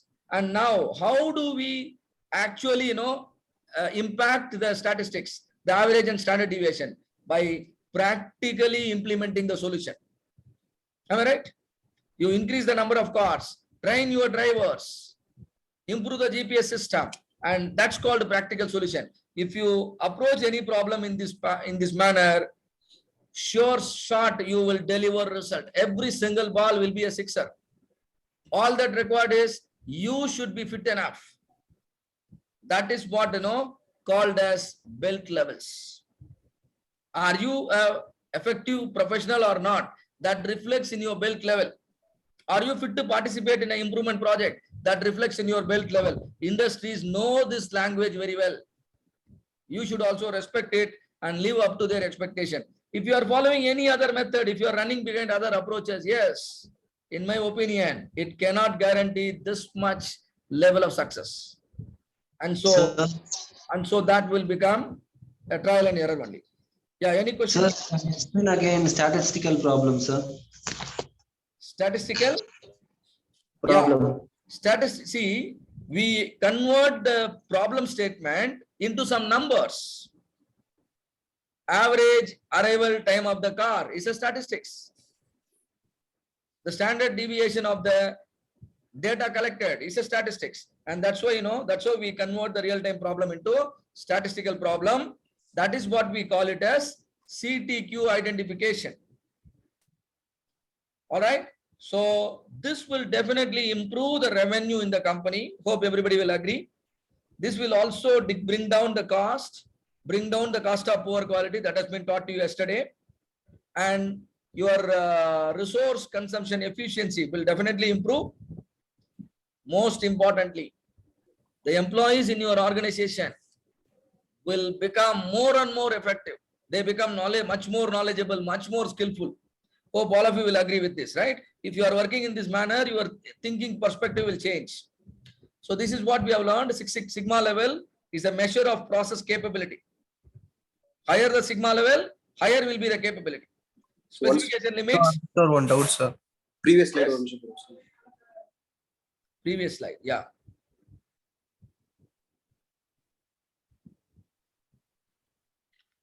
Doubt கேட்டது யாரு? Sir, இப்போ higher the sigma level, higher the possibilities of getting a better result சொன்னீங்கல்ல sir. அப்போ 6 sigma தாண்டி நம்ம further 8 அந்த மாதிரி போக முடியுமா சார்? போலாம். You should have the strength. You should have the resources, right? Generally, performing at 6 sigma level, is see, always, improvement happens with the cost. Am I right? When you learn the training for green belt training attend பண்ணிருக்கீங்க, do you think there is a cost associated here? Yes, sir. There is an improvement. 4 days, 4 sigma. சரி sir, இதே training 6 நாள் எடுத்துக்கிட்டா நல்லா இருக்குமா, நல்லா இருக்காதா? The training 6 நாள் அட்டெண்ட் பண்ண நல்லா இருக்குமா இல்லையா? Yes, sir. Will you be able to afford the cost? If the answer is yes, we'll make it 6 days. Yes. 8 days பண்ணலாமா? பண்ணலாம். Will you be able to afford it? சரி, 100 days பண்ணலாமா? பண்ணலாம். If you find still it is profitable. But ஒரு லெவலுக்கு மேல you might think that, no sir, it is happening at the expense of my profit. பணம் செலவு பண்ணி கூட profit வரல. அப்ப கூட நீங்க improve பண்ணுவீங்களா? No, sir. Always, for everything there is a limit. Acceptable quality level. Customer okay னு சொல்ற வரைக்கும் நீ இம்ப்ரூவ் பண்ணணும். கஸ்டமர் ஓகேன்னு சொன்னதுக்கு அப்புறமும் நீங்க இம்ப்ரூவ் பண்ணீங்கன்னா பண்ணுங்க. What will happen? That may happen at the expense of your profit also. Do you understand? அத கூட பண்ணலாம், தப்பு கிடையாது. You can do it. But you must have a solid reason. எல்லாருக்கும் ஜியோ தெரியும் இல்லையா? ஜியோ. Yes sir. முதல் தடவை ப்ராடக்ட் லான்ச் பண்ணும்போது everything was free. Everything happened at the expense of the revenue and the profit, isn't it? They are not concerned about revenue. They are not concerned about profit. But what is their strategy? To become number one in the market. Have they become number one? Yes sir. And the மாதிரியான clear strategy இருந்தா you can go beyond the requirement. Do all of you understand? So acceptable quality level க்கு மேல கூட போலாம். It is up to you. So specification limits are provided by customer. Control limits are calculated from the process data. A 3 sigma process is just capable in which the yield is 99.73. A 6 sigma process is doubly capable in which the yield is 99.99966%.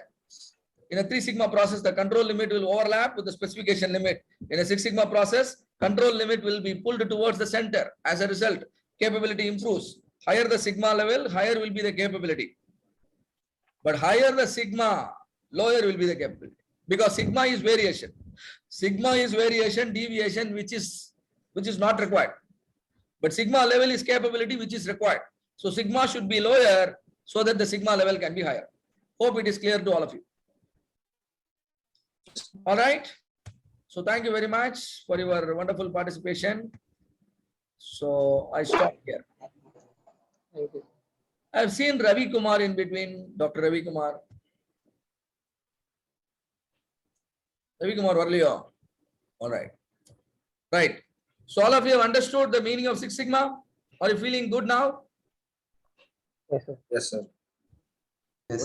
sir. ஒரே ஒரு yes தான் வருது. Yes, sir. Yes sir. Yes, sir. Yes sir. Now ask your questions. We both can answer. Now the morning agenda is done. That's all. 1 o'clock வரைக்கும் plan, but the morning agenda we have done. We are way ahead of the schedule.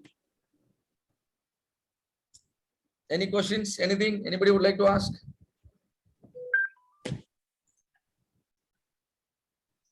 Come on. So maybe I expect everybody to be on video now. Since you do not have any question, please come on video, all of you.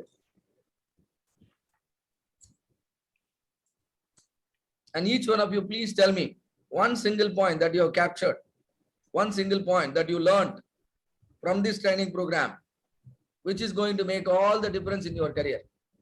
Enna kathittinga andha mari? Anything that you learned from the training program yesterday and today, and that is going to make all the difference in your career. You have learned 4 years, lot of things, isn't it? But these 4 days are going to be very special. Am I correct or not? Yes sir.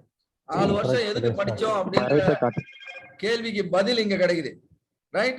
And that is why we always say the Six Sigma certification is an essential one for all the professional. But still, அந்த அளவுக்கு இது இன்னும் reach ஆகல. Will you all spread this message to your the followers, your friends? Yes, sir. Yes sir. பண்ணுவீங்களா? பண்ணுவோம் sir. Yes, sure. We will share a link where you can write your review, right? So that your followers and your colleagues will come to know. Sherry. So coming to the point, any one single point which you have learned from the training program yesterday and today. Vivek sir has covered many things yesterday, and Ravi Kumar has covered many things, and I have covered certain things today. And tell me, what is that single thing you learned, and that is going to make a difference in your performance, particularly when you are going to work in a project, work in a company.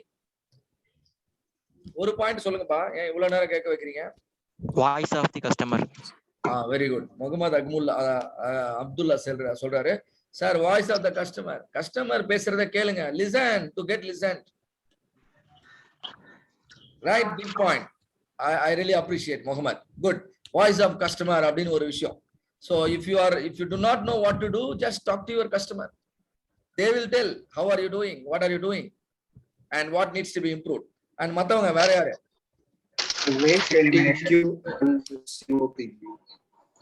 Tarun இன்னொரு சொல்லுங்க, நீங்க பேசுனது break ஆகுது.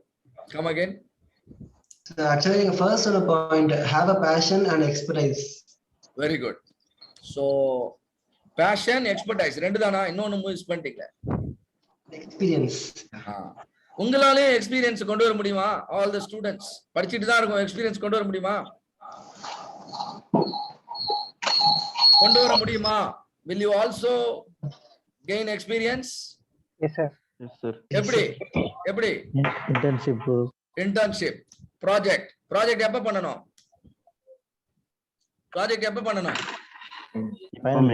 Final year la mattum dhaan pannanuma project. No sir, only in final year? No sir. No.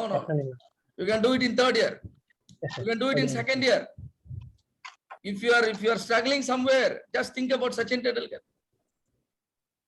He was literally playing cricket on the road when he was small child. He did not feel shy playing on the road, isn't it? ஒரு கௌரவமான AC ரூம்ல தான் நான் project பண்ணுவேன்னா அடம்பிடி கூடாது. Don't wait for a big opportunity. Every small opportunity can lead to a big opportunity. Okay. Right? You must start from in a simple way. That's very important. Only step by step you can climb the ladder and then you can reach the top. Straight away, if you want to jump and land on the top, you will never land. புரியுதா? சின்ன கம்பெனியா இருந்தாலும் சரி, சின்ன ப்ராஜெக்டா இருந்தாலும் சரி, it's a project. Try to gain some experience out of it. Anything you do, you should be able to add one line in your profile. Right? Every single line will make your profile much more stronger and stronger. But காரணம் எல்லாம் எதையும் add பண்ண கூடாது. Isn't it? There has to be a solid reason. After the training program, you are now empowered to use the words continuous improvement, quality control, project management, project charter. So many things you learned, isn't it? You are now empowered to use all those things. Update this in your profile and see the magic happening. People will go through the profile and definitely would prefer to talk to you. Automatically, your profile will get shortlisted for many opportunities that are coming up every single day. Right? Where next? Who else? I could see only 2 people speaking. Where? Mageshwaran. High quality cost. High quality Cost. Try பண்ணுங்கப்பா, தப்பு இல்ல, சொல்லுங்க. அப்படிதான் தப்பா போய் தான் சரியா வரும். பேசாமே இருந்தீங்கன்னு வச்சுக்கோங்க, இன்டர்வியூல உங்களை பேச சொல்லுவாங்க, வார்த்தையே வராதங்க. Customer fulfilness. விபின் என்ன சொல்றீங்க? சார் கஸ்டமரோட fulfillness. Customer fulfillness. Customer fulfillness is called as what? அதுக்கு பேர் தான் என்னது? குவாலிட்டியான ப்ராடக்ட் அவங்களுக்கு கொண்டு போய் சேர்க்கிறது. அவ்வளவுதான். Quality is fulfilling the customer requirement. Very good. அவ்வளவுதான். நான் நிறைய கத்துக்கிட்டீங்களேப்பா. வாய்ஸ் ஆஃப் தி கஸ்டமரை வந்து சிடிக்யூக்கு வாய்ஸ் ஆஃப் தி கஸ்டமர் வந்து சிடிக்யூவை பிரேக் டவுன் பண்ணும். Super, beautiful. Voice of the கஸ்டமரை ட்ரில் டவுன் பண்ணி சிடிக்யூவை கண்டுபிடிச்சாதான் problem understood. Till then, problem is not understood. We can't solve anything without understanding. Very good point by Vivian Richards. Next, who else? நிறைய கேர்ள்ஸ்ல இருந்தாங்களே, காணோம். Girls எல்லாம் இல்ல ட்ரைனிங்ல இல்லையா? Madhumathi, what is your learning? Sir, 4 guiding principles of TPS. சொல்லுங்க. 4 guiding principles of Toyota production system. Excellent point. என்ன? Create value for customers. Create value for customers. Okay. Right process will produce the right results. Right process will produce the right results. Fantastic. Third one. Developing our people and partners. Very good. Excellent. Continuously solving root problems. Solve problems continuously by fixing the root causes. Can we all clap for this particular point, all of you? Sound varano. Excellent. 4 பாயிண்டையும் கரெக்டா miss பண்ணாம கரெக்டா சொல்றேன். Because That's all. You are now an entrepreneur. You are now fit to run a big company, big enterprise. You don't know no more. You should search for the jobs. You must think of offering jobs to others. அவ்வளவுதான் இந்த 4 point. All of you understand? You can be a job seeker. You can be a job provider. Correcta kathikittingna you can be a job provider also. Right? Jayaprabha, are you there? Sir, types of waste, sir. Yes. What are the types of waste? It is abbreviated as TIMWOOD, sir. Okay. Go ahead. Go ahead. T for transportation, I for inventory, M for motion, W for waiting, O for overproduction, O for overprocessing, D for defects, S for non-utilization of skills. Very good. I think she also deserves a big round of applause. கை தட்டுங்கப்பா. நாங்க தான் கை தட்டி, நாங்களே பேசி, நாங்களே கை தட்டி. Good. எதுக்கு இவங்களுக்கு மட்டும் ஸ்பெஷலா கை தட்டணும்னா the point is very clear. Right? One more. Who is next? The cost of quality. Cost of quality. Two type இருக்கு sir. Cost of good quality, cost of poor quality. Okay. What is good and what is bad? Sir குட்ல வந்து பாத்தீங்கன்னா prevention and அப்ரீசல் sir. என்னன்னா நம்ம ஒரு குட்ல வந்து பாத்தீங்கன்னா ஒரு ட்ரைனிங் ப்ரோக்ராம், சாஃப்ட்வேர்ஸ், குவாலிட்டிக்கு யூஸ் பண்ற இன்ஸ்ட்ருமெண்ட்ஸ், சிஎம்எம், அப்புறம் வந்து பாத்தீங்கன்னா ஐஎஸ்ஓ ட்ரைனிங் ப்ரோக்ராம், இந்த மாதிரி கிரீன் பெல்ட் அட்டன் பண்ண கம்பெனிக்கு தேவையான இம்ப்ரூவ்மெண்ட்ஸ் நம்ம பண்ணி குவாலிட்டி லெவலை இன்க்ரீஸ் பண்றது சார். Very good. போர் குவாலிட்டிங்கிறது காஸ்ட் ஆஃப் போர் குவாலிட்டிங்கிறது இன்டர்னல் ஃபெயிலியர், எக்ஸ்டர்னல் ஃபெயிலியர் ரெண்டு இருக்கு. இன்டர்னல் ஃபெயிலியர் வந்து பாத்தீங்கன்னா ரீவொர்க், ரிஜெக்ஷன் அனாலிசிஸ் பண்றது, எவ்வளவு ரீவொர்க் ஆகுது, ரிஜெக்ஷன். எக்ஸ்டர்னல் ஃபெயிலியர்ங்கிறது கஸ்டமர் எண்ட்ல போய் நம்ம ஃபெயிலியர் ஆகுது, மற்ற கஸ்டமர் வந்து அக்செப்ட் பண்ணாம இருக்குது. Very good, very good, excellent. Shall we all clap for Prasad Kumar? Yes. Clear? See, nalla purinjittingna the Six Sigma is much easy to practice, right? Every situation, no, clear neenga vandu you can pick up the tool and then solve it, right? And now who is going to 3 சிக்மாவுக்கும் 6 சிக்மாவுக்கும் என்னன்னா 3 sigma accuracy, 6 சிக்மானா precision அப்படின்னு கூட சொல்லலாங்க. 3 sigma is accuracy, 6 sigma வந்து precision னு கூட சொல்லலாம். Okay. Yes, specific point ஆல்டர்னேட்ஸ்ல இருந்தா அது ஈஸியா இருக்கும். இந்த எய்ம் பார்ட் நம்ம ஒரு ஆர்ச்சரை வச்சு வில்ல வச்சு அடிச்சா கரெக்ட்டா அந்த பாயிண்ட்ல அடிச்சா அது வந்து எய்ம் பாயிண்ட் டார்கெட்ல இருக்கு precision. 6 சிக்மா சொல்லுவாங்க. Very good. So 3 sigma is accurate but not precise. It's a good way of defining. But 6 sigma is not only accurate but also precise. Good. Yes, sir. So since you also have consistency in the performance, that leads to long-term success. In 3 sigma there is performance, but you are not consistent. So that will lead to failure in long term. However, if you add on the consistency while performing, and that will lead to long-term success. Very good, well said. Yes. And excellent point. Different perspective of differentiating 3 sigma and 6 sigma. Good. And we will be talking about accuracy and precision in the measure phase. Right? Good. And who else? The Pareto analysis. Pareto analysis. Yes. What is it? 80% of loss because of the 20% of the problem. 80% of your results are affected by 20% of the problem. Am I right? 80% of the space or in your warehouse is occupied by 20% of the products. Am I correct? So do ABC analysis only for the 20% of the products. That will lead to a major cost reduction. 80% of the revenue comes from 20% of the products. Again, am I correct? Yes or no? So yes, this rule is applicable. 80% of the problem in the classroom are caused by 20% of the students. 20%. So we must see to that we always control those 20% if we want to keep the class in control. So same way. So this is called Pareto, 80-20 rule. Please understand, Pareto can also be used to understand a problem in detail, which is called problem stratification. I hope Dr. Ravi could have discussed a government-related problem, isn't it? Yes, sir. Or sir. initially the problem was in a garment industry. We know the types of problem in a garment industry. Buttons could defective buttons, stitching defects, hemming defects, coloring defects, stains, and these are the kind of problems. And if you plot a Pareto, you come to know that the defective buttons are happening more in number.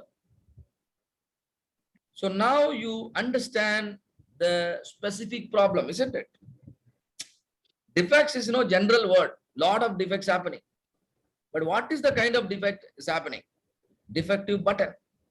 Do you now understand your problem is becoming specific? Which tool has helped you?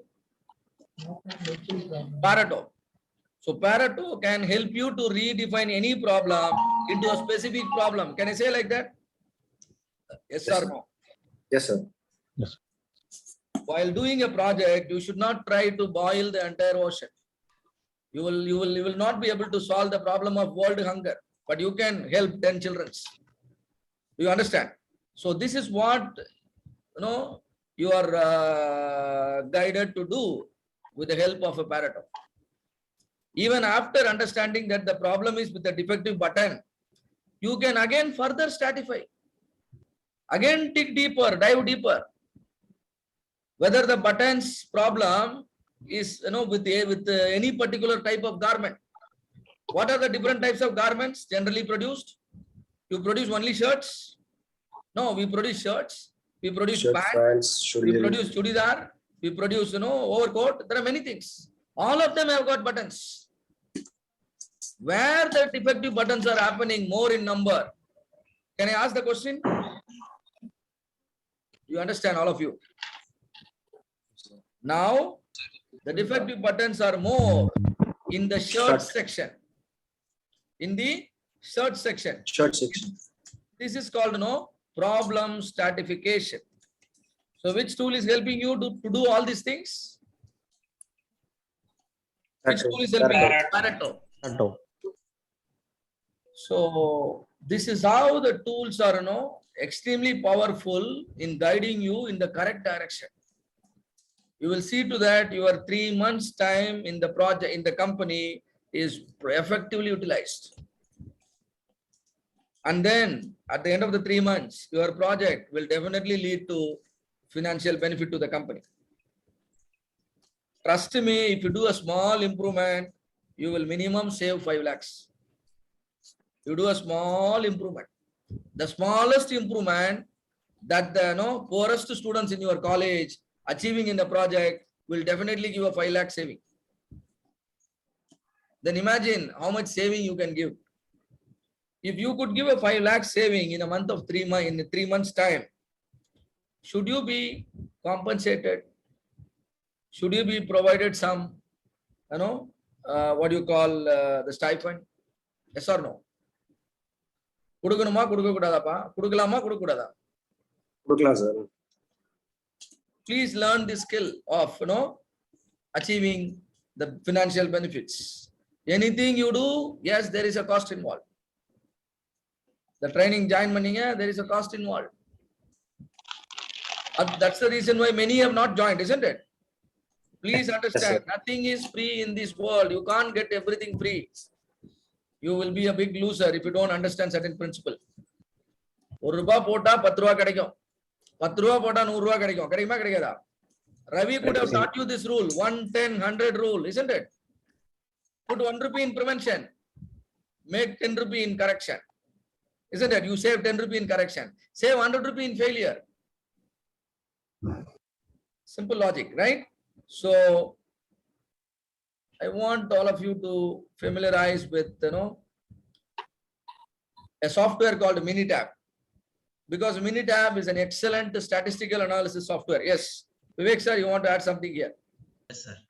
You have asked everyone to tell one thing that they have learned. I would also like to add 2 things rather. One on a serious note, one on a lighter note. On the serious note, I realized why I attended with a particular perspective that making a process map is key in both the approaches.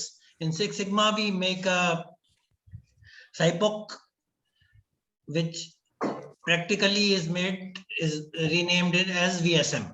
Both of them are similar. The lean has VSM, where you make a pictorial depiction of what is happening in the process, how it starts from the supplier, how it ends. So this is on the serious note that both the approaches in their core is also having the same. And another learning that I've done during these 2 days on a lighter note is that I started learning Tamil slightly. So when I started, so Tamil illa, now Tamil kuncham. Good. So you learned Tamil. Yes, sir. Good to see.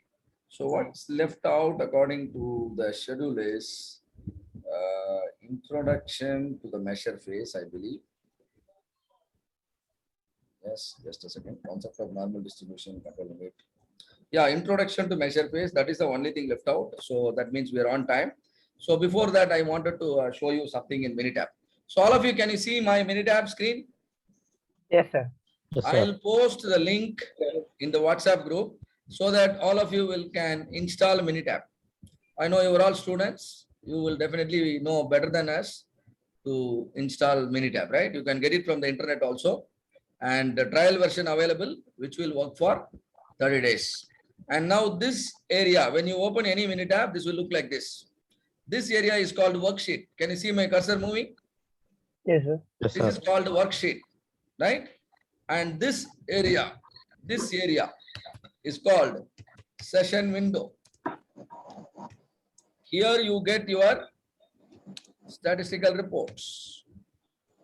Here you get your statistical reports. And the graphs will pop up, right, on the screen. And now the garment industry problem, what we have been talking, that is listed here. Can one of you read out the problems, type of garment problems? Can one of you read out? Defect button. Defect. Okay. Loose thread. Okay. Misalignment fabric. Yes, go ahead. Fabric stains. Stitching defects. Hemming defects. Coloring errors. Okay. There are so many types of problems happening in the company, but the company really do not know where to focus. They hired you. They gave this job to you. You are an intern in the company. Now, what are you doing? You are just collecting some data about the different types of defects that are happening over a period of time. You are noting down every single problem that is happening in the company. This is called data collection, right? And Yes, now sir. you understood over a period of 30 days, 217 instances, a defective button is reported. Do you understand? Yes, sir. 67 loose thread is reported. Now I wanted to talk to the top man in the company that something serious is happening, isn't it? I wanted to talk to the top man in the company. So I have to go with the data. Please understand. This is a big mistake all of us are doing. When we get an opportunity, we misuse it. When you get an opportunity to talk to the top man, you should always go with the data, always go with the graphs, always go with statistical reports. Then the meeting will be in your favor. Meeting outcome will be in your favor. So now I wanted to plot a Pareto of this particular information, column 1 and column 2. Go to stat, go to quality tools. Can you see Pareto here? Yes. Click this. And now Minitab is asking you, where is your data? Defect data. Where have you typed the defect data? Where have you typed the defect data? T1, C2. Column 1. Click column 1, select. Now you have told Minitab. Now Minitab is asking, where is the frequency of the failure? Frequency of the failure is available in column number 2. Click and select. And now you just have to give OK. Can you see the Pareto now? Yes, sir. yes, sir. Right click. Right click. Append this graph to your report. Send this graph to a Microsoft Word document. Send this graph to a PowerPoint. Now this graph would have gone to my PowerPoint slide. That's all. I'll complete my presentation. Project review. Do you understand? Now, what is this Pareto is telling me? Defective button is the most frequently occurring problem. Am I right? Yes, sir. Yes, sir. So the top man, quickly grab the point. Instead of showing the number, you show the graph. That is the advantage. Because the top man could spend only few minutes with you, isn't it? Yes or no? Yes, sir. So you should be able to convince him within that short span, and which is possible with the help of data, graphs, and reports. Okay, sir. Which is better? The report is better. The graph is better. Because showing the raw data, sometimes, difficult. For statistician, it is okay. But for your, the top man, it is difficult. Show him the graph and summary of the report. All right. Now, I wanted to further understand. For that, I'm digging deeper. The defective button, 217 instances, I am asking my project team to bring the split up. That is called stratification. Can you see here? Yes, sir.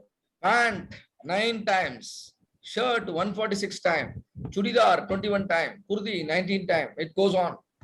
Now let me plot a Pareto. Stat, quality tool, Pareto.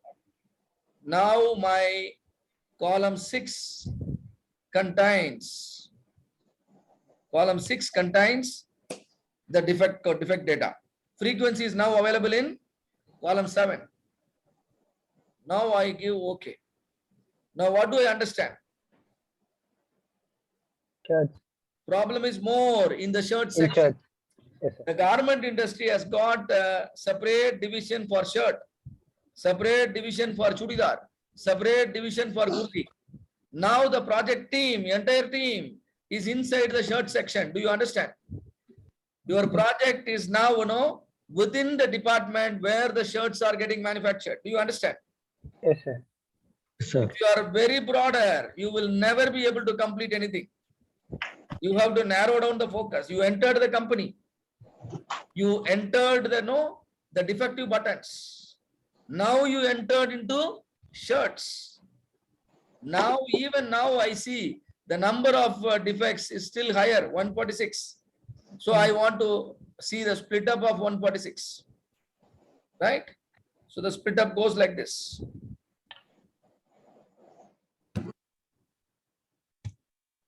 The split up goes like this. So now I plot a Pareto again. Go to stat. Quality tools. What next? Pareto. Pareto chart. And now which column I should use? Column number 9. Here it is. Column number 10. You can also double click. Now you give OK. Now what do you understand? What do you understand? Misalignment, sir. Misalignment will be more. Button misalignment is the problem. Major Problem. Earlier, the problem was very generic. Yes, sir. Somebody asked you what project you are doing. You are telling them, sir, I'm doing a project in garment industry. That's all. But now you have become a Six Sigma green belt. You started using all these tools. Now you are telling them a very specific answer. Sir, I'm doing a project, a defect reduction project with the goal of reducing the defective buttons in the shirt section in a so-and-so company, specifically addressing the button misalignment. Do you understand? Look at your project title now. Earlier, your project title was, just, like a title for the movie. But now your project title is much more specific. Do you understand? Yes, sir. This is called as problem stratification. All of you understand what is problem stratification? Yes, sir. Yes, sir. Problem stratification. Which means digging deeper, diving deeper, and understanding the problem better. All these things you should do in the define phase. Hope it is clear. Yes, sir. Now I would like to take you through the introduction part of measure phase.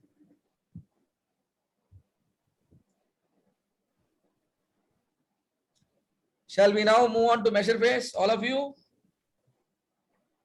Yes, Can I get a confirmation? Yes, sir. Yes, sir.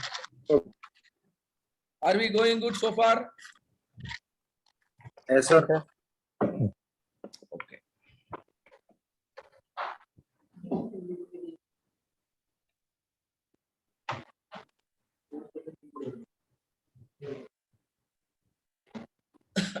So measure phase. There are certain things we are going to understand. Here, a short presentation. Measure phase, toll gate review.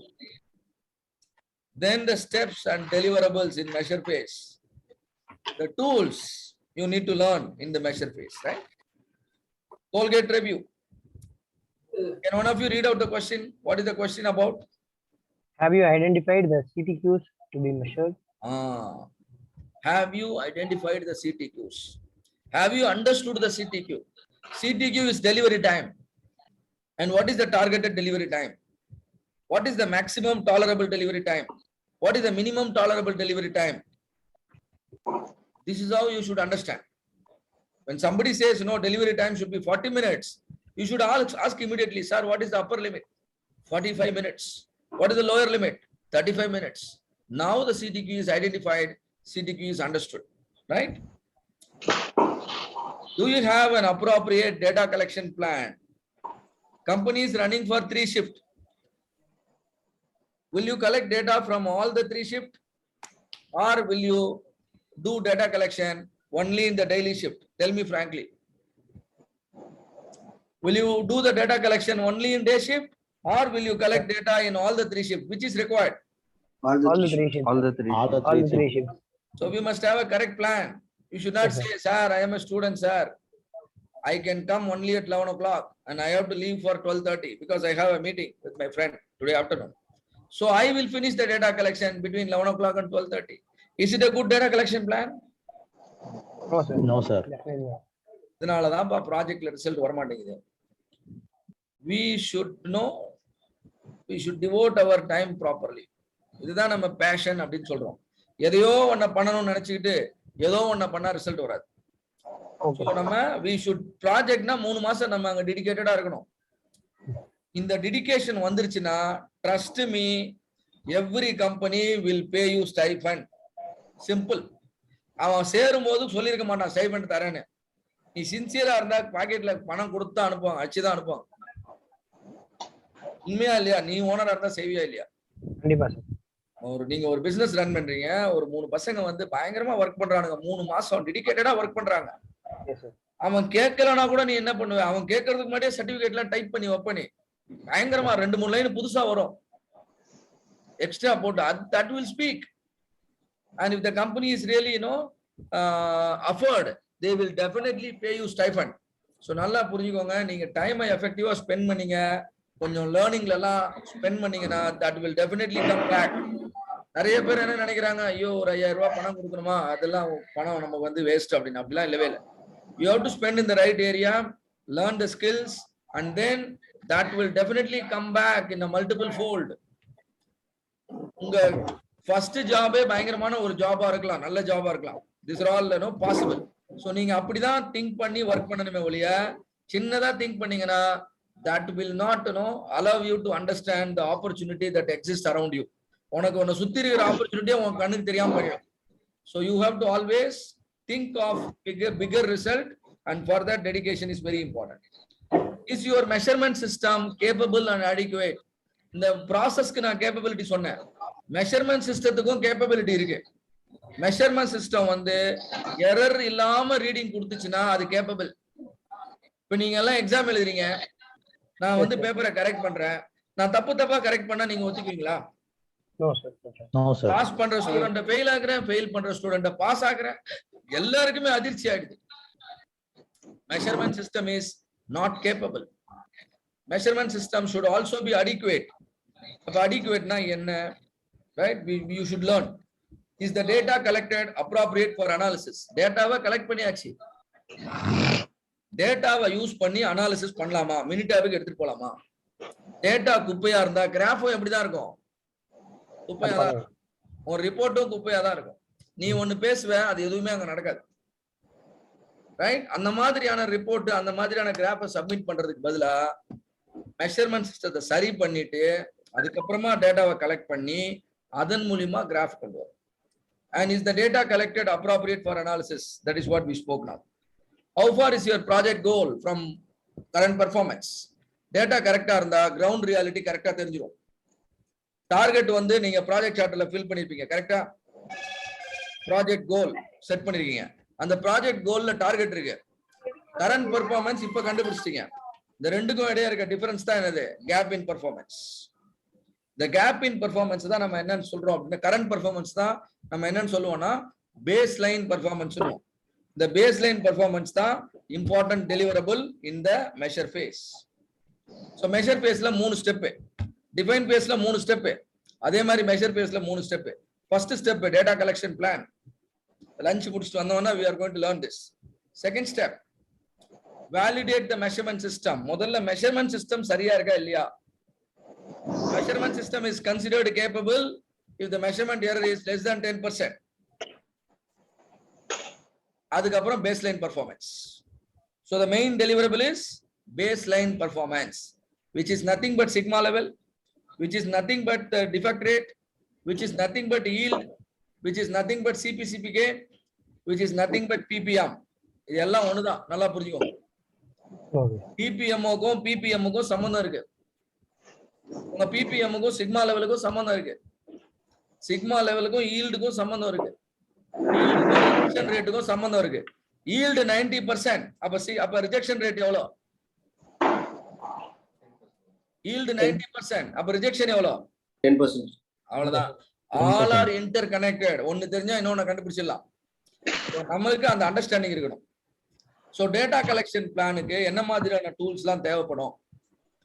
நிறைய tools தேவை.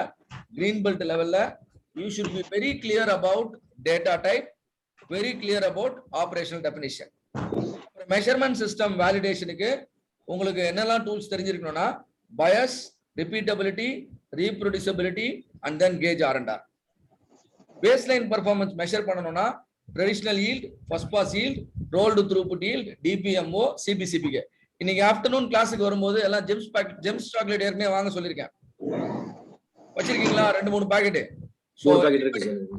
கொஞ்சம் எடுத்துட்டு வாங்க. மதியானம் will probably you will have an activity where they will demonstrate how to calculate DPMO practically, right?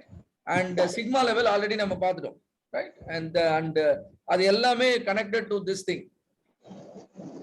இவ்வளவுதான்பா measure phase. இந்த டூல்ஸ்லாம் master பண்ணிட்டீங்கன்னா you will be a pro in executing the measure phase.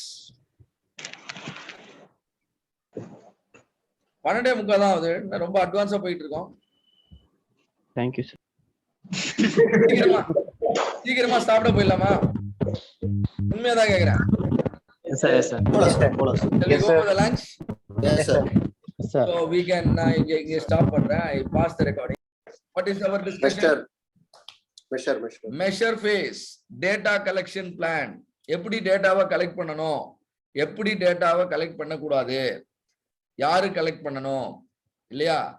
And that is called the data collection plan, and that is what I am going to explain now. It's a very simple subject. 10-15 minutes I will do it. Just a second. Module 2. Yes, module 2. So data collection plan. Please confirm, is my screen is visible to you, all of you? Yes, sir. Visible. Sir. Data collection plan. All right. So these are the tools you will be learning. Data type, operational definition, and then a data collection plan. Identifying what to measure. எதை measure பண்ணணும் நமக்கு தெரியணும் இல்லையா? That is very, very important. And then we should have a proper plan. How much data and how it must be collected, right? And then data types and operational definition. So this is what I will be teaching you probably up to 2:30 or 2:40. So you all know CTQ, critical to quality characteristics. So CTQs are the key measurable characteristics of a product or a process whose performance standards or the extreme limits, the specification limits, must be met in order to satisfy the customer. It may include the upper spec and lower spec, or any other feature or any other characteristics related to the product or the service, right? So data type can be continuous, data type can be discrete. Data type can be continuous, data type can be discrete. Please note, both are quantitative data. Broadly, you can classify the data into quantitative or qualitative. If I collect all your name, I get a list of your name. That name list is a qualitative data. If I collect all your native place, that I will get a list of your native place. That is also a qualitative data. If I collect all your age, then that is quantitative data. All of you understand the difference between qualitative and quantitative data? Yes or no? Sir, can you repeat? Yes, sir. Once again, sir. உங்க பேரெல்லாம் collect பண்ணி ஒரு list எழுதுனா அந்த list வந்து qualitative data. நீங்க எல்லாரும் என்ன கலர் ஷர்ட் போட்டிருக்கீங்க அப்படின்னு ஒரு பேப்பர்ல நோட் பண்றேன், பச்சை கலர் ப்ளூ கலர்னு. That is qualitative data. Okay. உங்க ஹைட் எவ்வளவுன்னு மெஷர் பண்றேன், ஹைட் எவ்வளவுன்னு கேட்டு ஹைட் எல்லாம் நோட் பண்றேன். This is quantitative data. உங்க வெயிட் மெஷர் பண்ணி நோட் பண்றேன், that is quantitative data. Right? உங்ககிட்ட அதாவது மெஷரபிள் வேல்யூஸ் எல்லாம் வர்றது குவான்டிடேட்டிவ் டேட்டாஸ்னு சொல்றோம். Very good. Other then that எல்லாமே குவாலிட்டேட்டிவ் அந்த மாதிரி தான். ஆமா. ஒருத்தர் கிட்ட எத்தனை போன் இருக்குன்னு கேக்குறேன். என்கிட்ட 2 போன் இருக்கு, என்கிட்ட 3 போன் இருக்குன்றாங்க. சோ இதெல்லாம் குவான்டிடேட்டிவ். சோ குவான்டிடேட்டிவ்னா நம்பர், அவங்க என்ன போன் வச்சிருக்காங்கன்னு கேட்டோம்னா அது குவாலிட்டேட்டிவ் தான். Very good, very good. If you can express the information using numbers, the data is called quantitative. Okay. If you can't bring numbers, you can express only using some text, then it is called qualitative. Quantitative-ல ரெண்டு இருக்கு, அதுதான் நம்ம பார்த்துட்டு இருக்கோம் இப்போ. Continuous data, discrete data. Continuous data na என்னன்னா data that can be measured. Data that can be measured. உங்களோட height measure பண்ண முடியுமா? Yes sir. Then it is continuous. Yes sir. Weight measure பண்ண முடியுமா? Then it is continuous. Diameter, surface finish, delivery time, cycle time, lead time எல்லாத்தையும் measure பண்ண முடியும். அது எல்லாமே continuous data. Temperature, pressure. All of you understand what is continuous data? Yes sir. Measurable characteristics are called continuous data. On the other hand, discrete data, countable. How many participants are attending the meeting right now? How many are attending the meeting? 19. 19. You know, you are counting it. You're counting it. How many are on the video? How many are on the video? 1, 2, 3, 4, 5, 6, 7, 8. Now this is also discrete data. Whenever you are counting and noting, the data is discrete. How many defects are happening every single shift? What is this data? Discrete. Yes sir. ஒரு ஷிஃப்ட்லயும் எத்தனை piece reject ஆகுது, ஒரு அவர் எத்தனை reject ஆகுது அப்படின்னு கணக்கு எடுத்தீங்கன்னா அது டிஸ்கிரீட். டயாமீட்டர் எவ்வளோ, லென்த் எவ்வளோ அப்படின்னு நோட் பண்ணீங்கன்னா அது continuous. All of you understood continuous data and discrete data. இதான் அந்த table. Where data can be qualitative, data can be quantitative. குவாலிட்டேட்டிவ்னா நம்பர் இருக்காது, குவான்டிடேட்டிவ்னா நம்பர் இருக்கும். நம்பர் இருந்தா கூட அது கண்டினியூஸாவும் இருக்கலாம், டிஸ்கிரீட்டாவும் இருக்கலாம். டிஸ்கிரீட்னா ஹோல் நம்பர்லயே இருக்கும், கண்டினியூஸ்னா டெசிமல்ஸ்ல இருக்கும். டெசிமல் வர்றத பார்த்தாலே நீங்க புரிஞ்சுக்கலாம் அது வந்து கண்டினியூஸ். ஹோல் நம்பரா இருந்தாலே நீங்க புரிஞ்சுக்கலாம் அது வந்து டிஸ்கிரீட். இப்போ நம்ம ட்ரைனிங் முடிஞ்ச உடனே ஒரு ஃபார்ம் போடுறாங்க. பட் கண்டினியூஸ் வந்து நமக்கு வந்து ஹோல் நம்பர்ல வரக்கூடாதுன்னு இல்லையா சார்? ஹோல் நம்பரா வரும்போது பாசிபிள் வரலாம் because 5.0 is 5 only. Yes sir. So whole நம்பரும் இருக்கும், டெசிமலும் இருக்கும் கண்டினியூஸ்ல. டிஸ்கிரீட்ல வந்து ஹோல் நம்பரா தான் இருக்கும். நல்லா கவனிங்க, ஒரு விஷயத்தை நீங்க டீப்பா போக போக போக உங்களுக்கு நிறைய விஷயம் தெரிய ஆரம்பிக்கும். நிறைய விஷயம் தெரிய மாதிரி நான் அவுட்லைன் இன்ஃபர்மேஷன் தான் கொடுக்குறேன். Okay. கண்டினியூஸ்னா can I come sir? Can I come? வாங்க. Come, you are already here. Gentlemen, you were saying that continuous naka என்னன்னு கேக்குறீங்க. You know real number தெரியுமா? ரியல் நம்பர் தான் தெரியும் இல்லையா? Yes, sir. ரியல் நம்பர்னா என்ன? 1 to infinity. ஆ? 1 to infinity. 1 to infinity. 1 to infinity. Real positive. நீ சொல்றது real positive. Very good. Real positive தான் உங்களுக்கு continuous number. Okay? Real positive. உங்களுக்கு இன்டிஜர் தெரியுமா? Integer. Negative. Yes, sir. 1 to 3 natural numbers. Positive, negative natural numbers. -1, -2, -3, right? Yes, sir. Okay. Whole numbers plus negative whole numbers, right? Okay. இதுல வந்து positive integers or discrete numbers. Okay, sir.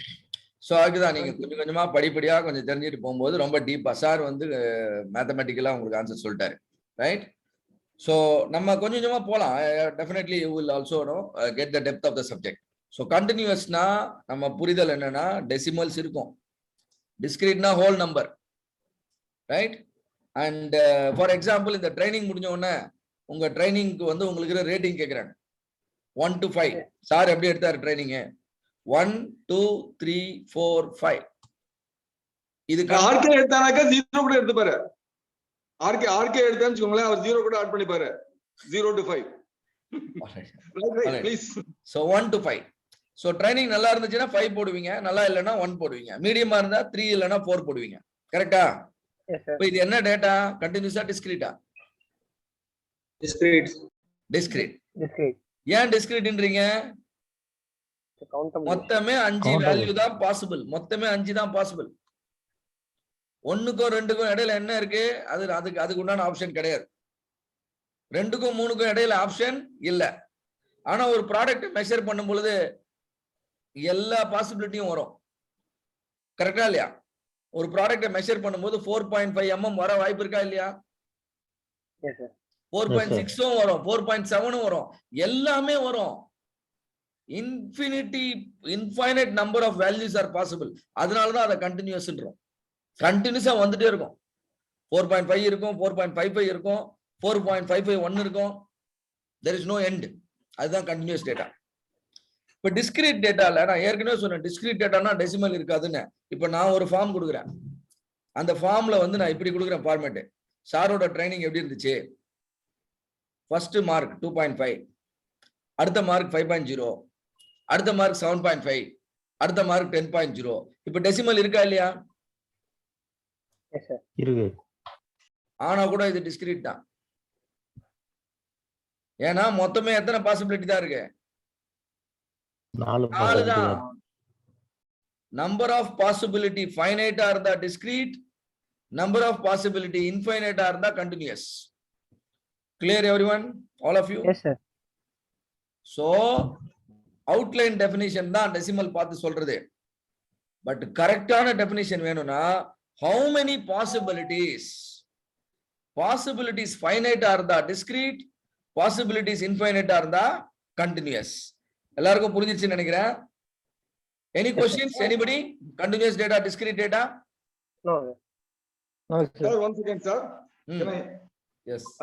Hello, I am taking this liberty because of you are all students, right? நானே அதே தான் சொல்ல போறேன், அது ஆப்போசிட்டா சொல்ல போறேன். நீங்க கண்டுபிடிக்கணும் என்ன டிஃபரன்ஸ். நான் சொல்றேன் வந்து 1 2 3ன்றது வந்து கண்டினியூஸ் டேட்டான்னு சொல்றேன். அதுக்கப்புறம் இன்னொரு இதுல வந்து 1 2 3ன்றது டிஸ்கிரீட் டேட்டான்னு சொல்றேன். இப்போ 1 2 3 டிஸ்கிரீட் சொல்லும் பொழுது இன்ஃபினிட் பாசிபிலிட்டி இருக்குன்ற, 1 2 3 கண்டினியூஸ் சொல்லும் போது இன்ஃபினிட் பாசிபிலிட்டி இருக்குன்னு நம்ம சொல்றாரு. அது வேற மாதிரி. இப்போ நான் என்ன சொல்றேன் அப்படின்னாக்கா, டிஸ்கிரீட் சொல்றேன்னாக்கா, இப்போ வந்து 2 பேர் எடுத்துக்கோங்க, ராஜா அண்ட் ரமணி 2 பேர் எடுத்துக்கோங்க, உங்க பார்ட்டிசிபேட்ல இருக்கிற மாதிரி. ராஜா சொல்றாரு 3 பேர் எங்க பார்ட்டிசிபேட், எங்க ட்ரெயினர் 3 பேர் எடுத்துக்கோங்க, வினோத் சங்கர், கோபால் சிவகுமார், ஆர்கே.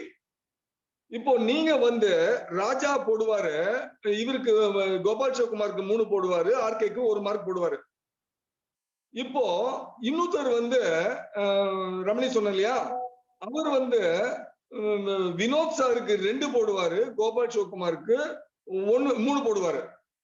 இப்போ உங்க 2 பேர் அளவுகோல்லையும் ராஜாவுடைய அளவுகோல் வந்து கோபால் சிவகுமாருக்கும் எனக்கும் உள்ள டிஃபரன்ஸ் வந்து 2 சொல்றாரு. அப்புறம் ரமணி சொல்றாரு கோபால் சிவகுமாருக்கும் வினோதுக்கும் ஒண்ணுன்றாரு. அவர்கிட்ட போயிட்டு கோபால் சிவகுமார் ஆர்கே என்ன இது கேட்டானாக்கா 3ன்னு சொல்லுவாரு. ஆர்கே 0, கோபால் சிவகுமார் 3 அப்படின்னுவாரு. இப்போ 1 2த்துக்கும் உள்ள டிஃபரன்ஸ் வந்து ஒவ்வொருத்தருக்கும் வேற வேற மாதிரி இருக்கும். 100 பேர் எடுத்தானாக்கா 100 பேருக்கு டிஃபரெண்ட் அளவுகோல் இருக்கும். இருக்குமா இருக்காதா? ரைட். ரொம்ப போரா இருந்தாதான் எனக்கு வந்து 0 கொடுப்பாங்க. இல்லாட்டி வந்து ராஜா வந்து ஆர்கேக்கு பாவம் 2-3 கொஸ்டின் தான்டா தப்பா சொன்னாரு, பரவாயில்லடா அவருக்கும் 3 குத்துலாம்டா அப்படின்றவாரு. Even though I make difference as your உங்களுடைய டிஃபரன்ஸ் வந்து 0 ஃபார் கோபால் சிவகுமார் அண்ட் ஆர்கே 3 கொடுக்குறீங்க. Even though there is a difference. So டிஸ்கிரீட்ல வந்து டிஃபரன்ஸுக்கு மீனிங்கே கிடையாது. 2க்கும் 3க்கும் உள்ள டிஃபரன்ஸ் 2க்கும் 1க்கும் உள்ள டிஃபரன்ஸ் வேற வேற இருக்கும். உங்களுக்கு இது கொஞ்சம் அடுத்த ஸ்டேஜ்ல தான் புரிய ஆரம்பிக்கும். I think slowly data measurement ஸ்கேல்னு ஒரு டூல் வரும். அப்போ வந்து உங்களுக்கு வந்து அது புரிய ஆரம்பிக்கும். சோ முடிச்சிடுறேன். கண்டினியூஸ்ல வந்து 2க்கும் 1க்கும் உள்ள டிஃபரன்ஸ் 5க்கும் 4க்கும் உள்ள டிஃபரன்ஸ் எல்லாம் ஒரே மாதிரியா தான் இருக்கும். வேற டிஸ்கிரீட் டேட்டால வேற வேற மாதிரி இருக்கும்.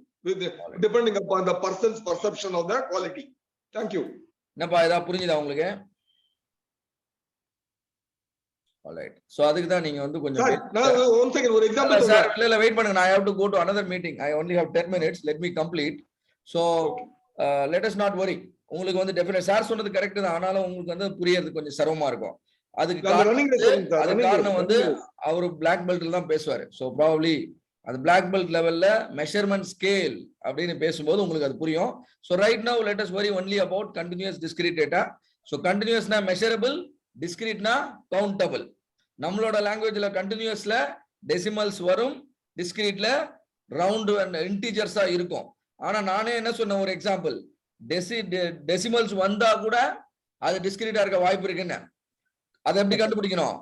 Paste on the possibilities. Finite பாசிபிலிட்டினா டிஸ்கிரீட், இன்ஃபைனைட் பாசிபிலிட்டினா கண்டினியூஸ். ரைட்? நீ அடுத்த மாசம் எவ்வளவு சம்பாதிப்ப அப்படின்னு நான் கேக்குறேன். சார் நான் எவ்வளவு வேணா சம்பாதிப்பேன்னு சொன்னா கண்டினியூஸ். புரியுதா உங்களுக்கு? சோ அந்த மாதிரி தான் இப்போ நம்ம இங்க வரோம், செக் பண்ணுவோம். கண்டினியூஸ் டேட்டாவா டிஸ்கிரீட் டேட்டாவான்னு you are going to find out. First item turn around time.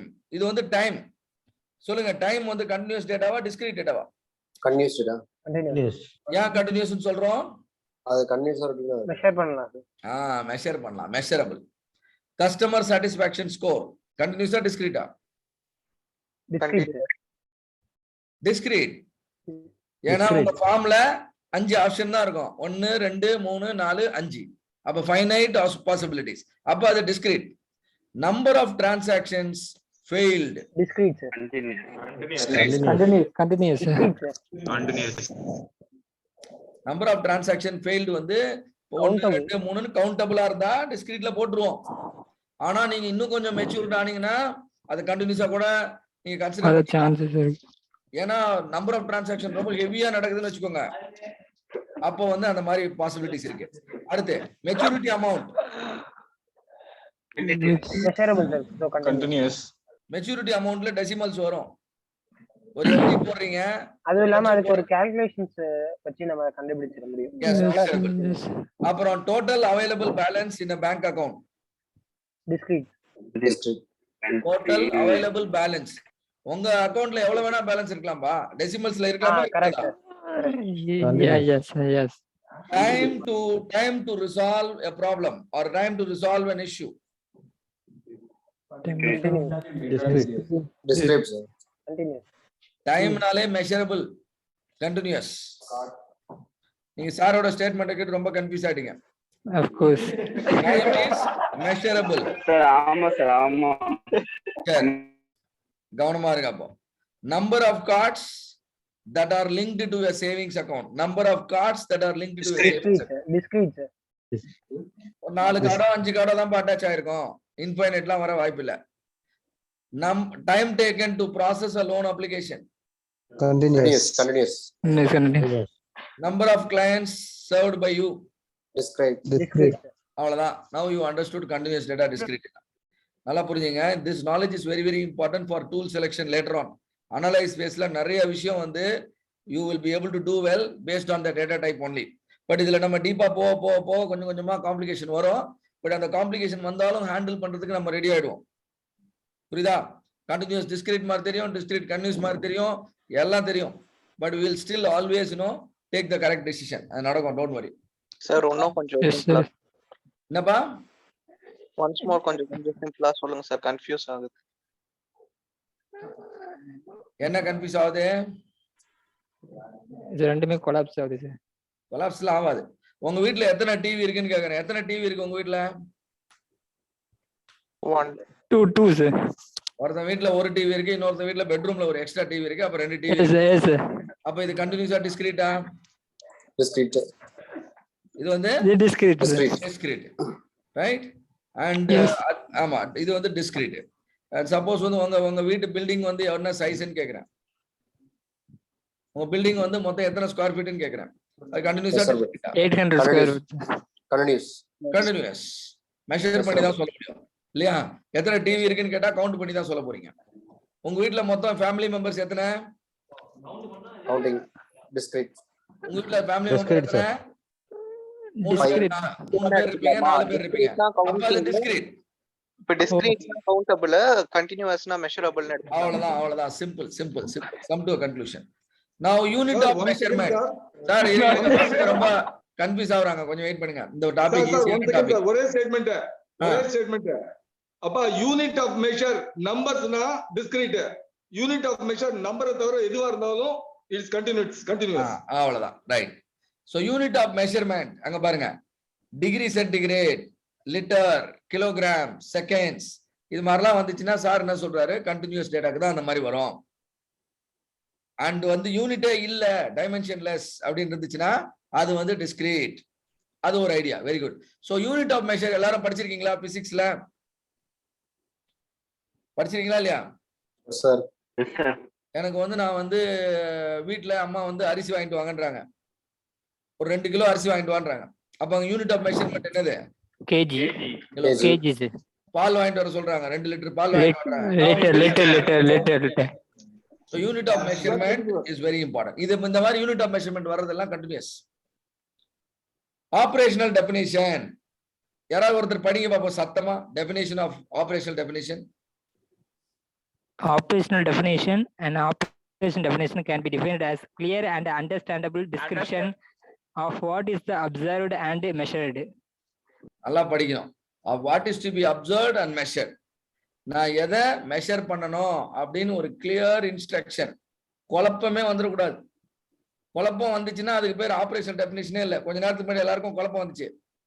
அப்புறம் கடைசியா sir has come up with operational definition. எப்பா யூனிட் இருந்தா அது கண்டினியூஸ், யூனிட் இல்லைன்னா டிஸ்கிரீட்.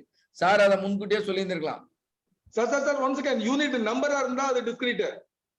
யூனிட் நம்பரா இருந்தா டிஸ்கிரீட். நம்பர் இல்லைன்னா அது கண்டினியூஸ். ஆல்ரைட். So operational definitionன்றது வந்து it's a clear instruction. யாருக்கு எப்படி சொன்னா புரியுமோ அப்படி சொல்லணும். ஒரு பழமொழி இருக்கு தமிழ்ல, பாத்தீங்களா? ஆடுற மாட்டை ஆடி கறக்கணும், பாடுற மாட்டை பாடி கறக்கணும்னு. நம்ம தலைகளாக மாத்தி செஞ்சுட்டு இருந்தோம்னு வச்சுக்கோங்க, கஷ்டம் இல்லையா? ஸோ மாடு பாட்டுக்கு அப்புறம் கம்முனே நின்றுட்டு இருக்கோம். ஸோ நமக்கு தேவை ரிசல்ட். ஸோ ஆபரேஷனல் டெஃபினிஷன் வந்து எப்படி சொன்னா புரியுமோ அப்படி சொல்லணும். இப்போ ஒரு டிராயிங் போட்டு காமிச்சா புரியும்னு வச்சுக்கோங்களேன், நீங்க டிராயிங் போட்டு காமிச்சிடலாம். சில இடங்கள்லாம் பாத்தீங்கன்னா டிராயிங்லாம் இருக்கும், பாத்திருக்கீங்களா? இப்போ சில பிளைட்ல எல்லாம் டோரை ஓபன் பண்ணணும்னா நாம எந்த பக்கம் திருப்பணும்னு பக்கத்துல டிராயிங்கே இருக்கும். பஸ் ஸ்டாண்ட்ல ரெஸ்ட் ரூம். ஆமா. சோ எதுக்கு இதெல்லாம்னா வந்து தப்பு பண்ணிடக்கூடாது. ஏன்னா தப்பா மெஷர் பண்ணா நம்ம ப்ரிடிக்ஷன்ஸ் எல்லாமே ராங் ஆயிடும். ஸோ நான் என்ன பண்ண போறேன், I'm going to show you a small video to help you understand operational definition. So video play with recording. The reason we should have a clear operational definition. If the operational definition has, the terms, wordings that can bring ambiguity, and finally you will become ineffective. So better avoid such words that can create ambiguity. Rather, your word should bring clarity. All of you understand what is operational definition? Yes. இங்க பாருங்க. In a restaurant, order lead time na enna? In a restaurant, late lunch hours na late lunch orders அப்படினா என்ன? Food preparation time na enna? Food cooking டைம்னா என்ன, customer waiting டைம்னா என்ன, இது எல்லாமே டைம் தான். எல்லாம் ஒரே டைமா? Do you think food preparation time and food cooking time are same?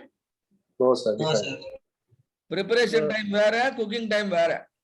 உன் ப்ராஜெக்ட்ல ஃபுட் ப்ரிப்பரேஷன் டைம் கம்மி பண்றது உன் ப்ராஜெக்டா இல்ல ஃபுட் குக்கிங் டைம் கம்மி பண்றது உன் ப்ராஜெக்டான்னு உனக்கு கரெக்டா தெரியணும்.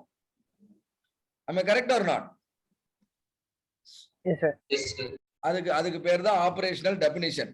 இந்த ஆபரேஷனல் டெஃபினிஷன் கிளியரா இல்லைன்னா people will commit error and then your data will become unworthy. இதான் டேட்டா கலெக்ஷன் பிளான். நீங்க எதை மெஷர் பண்ணணும், சிடிக்யூ மெஷர் பண்ணணும் அண்ட் அதுக்கு ஆபரேஷனல் டெஃபினிஷன் என்ன அதை கொடுக்கணும்.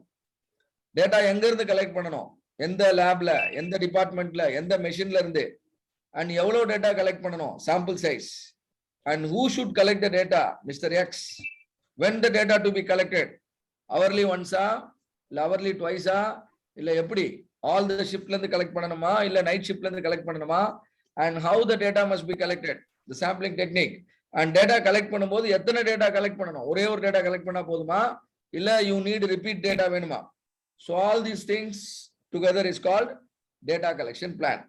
Ultimately the collected data is going to be the sample that is going to help you understand the population.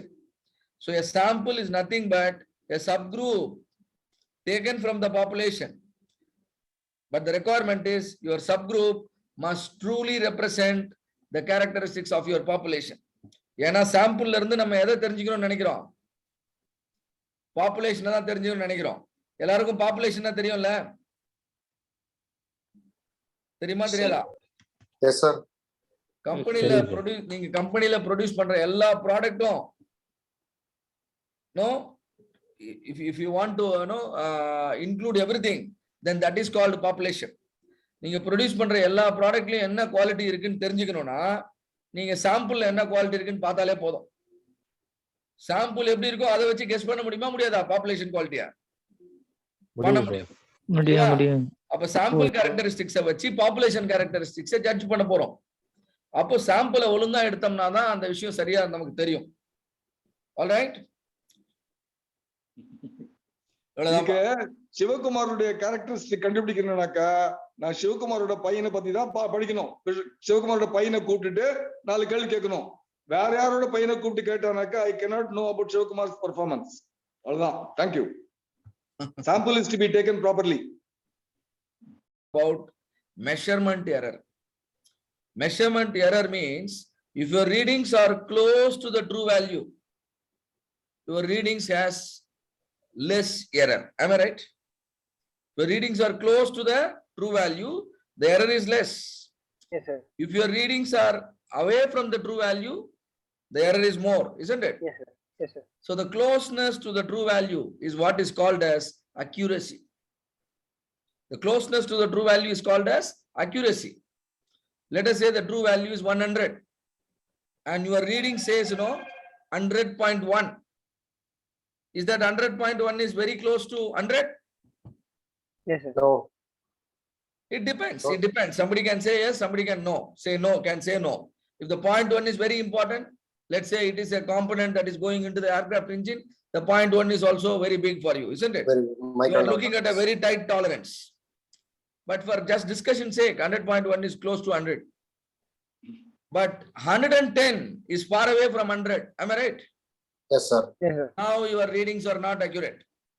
Yes, sir. We need accuracy. We need accuracy. It is only to ensure we get accurate reading. Sometimes we take repeat readings. In your laboratory, are you doing it? Every time you do an experiment, you do the experiment 2 times, 3 times. Am I right? Yes, sir. Yes, sir. After that, what do? You take average. You have to take it in average. Because you are trying to minimize the error. So that your reading will go close to the true value.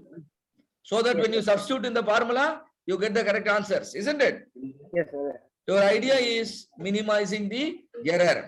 So whenever you take multiple reading, it is also equally important that you make your readings consistent also. What is consistent? When you take multiple reading, all readings should be close to each other. Yes, sir. If all the readings are not close to each other, then your readings will now be considered inconsistent. There are two things I am talking about. One is accuracy. Another thing is consistency. Accuracy along with consistency has the real meaning. Please understand. Accuracy along with the consistency has the real meaning. Your readings are consistent and also accurate. That means, your every single observation is clearly speaking the ground reality. So you need to control both.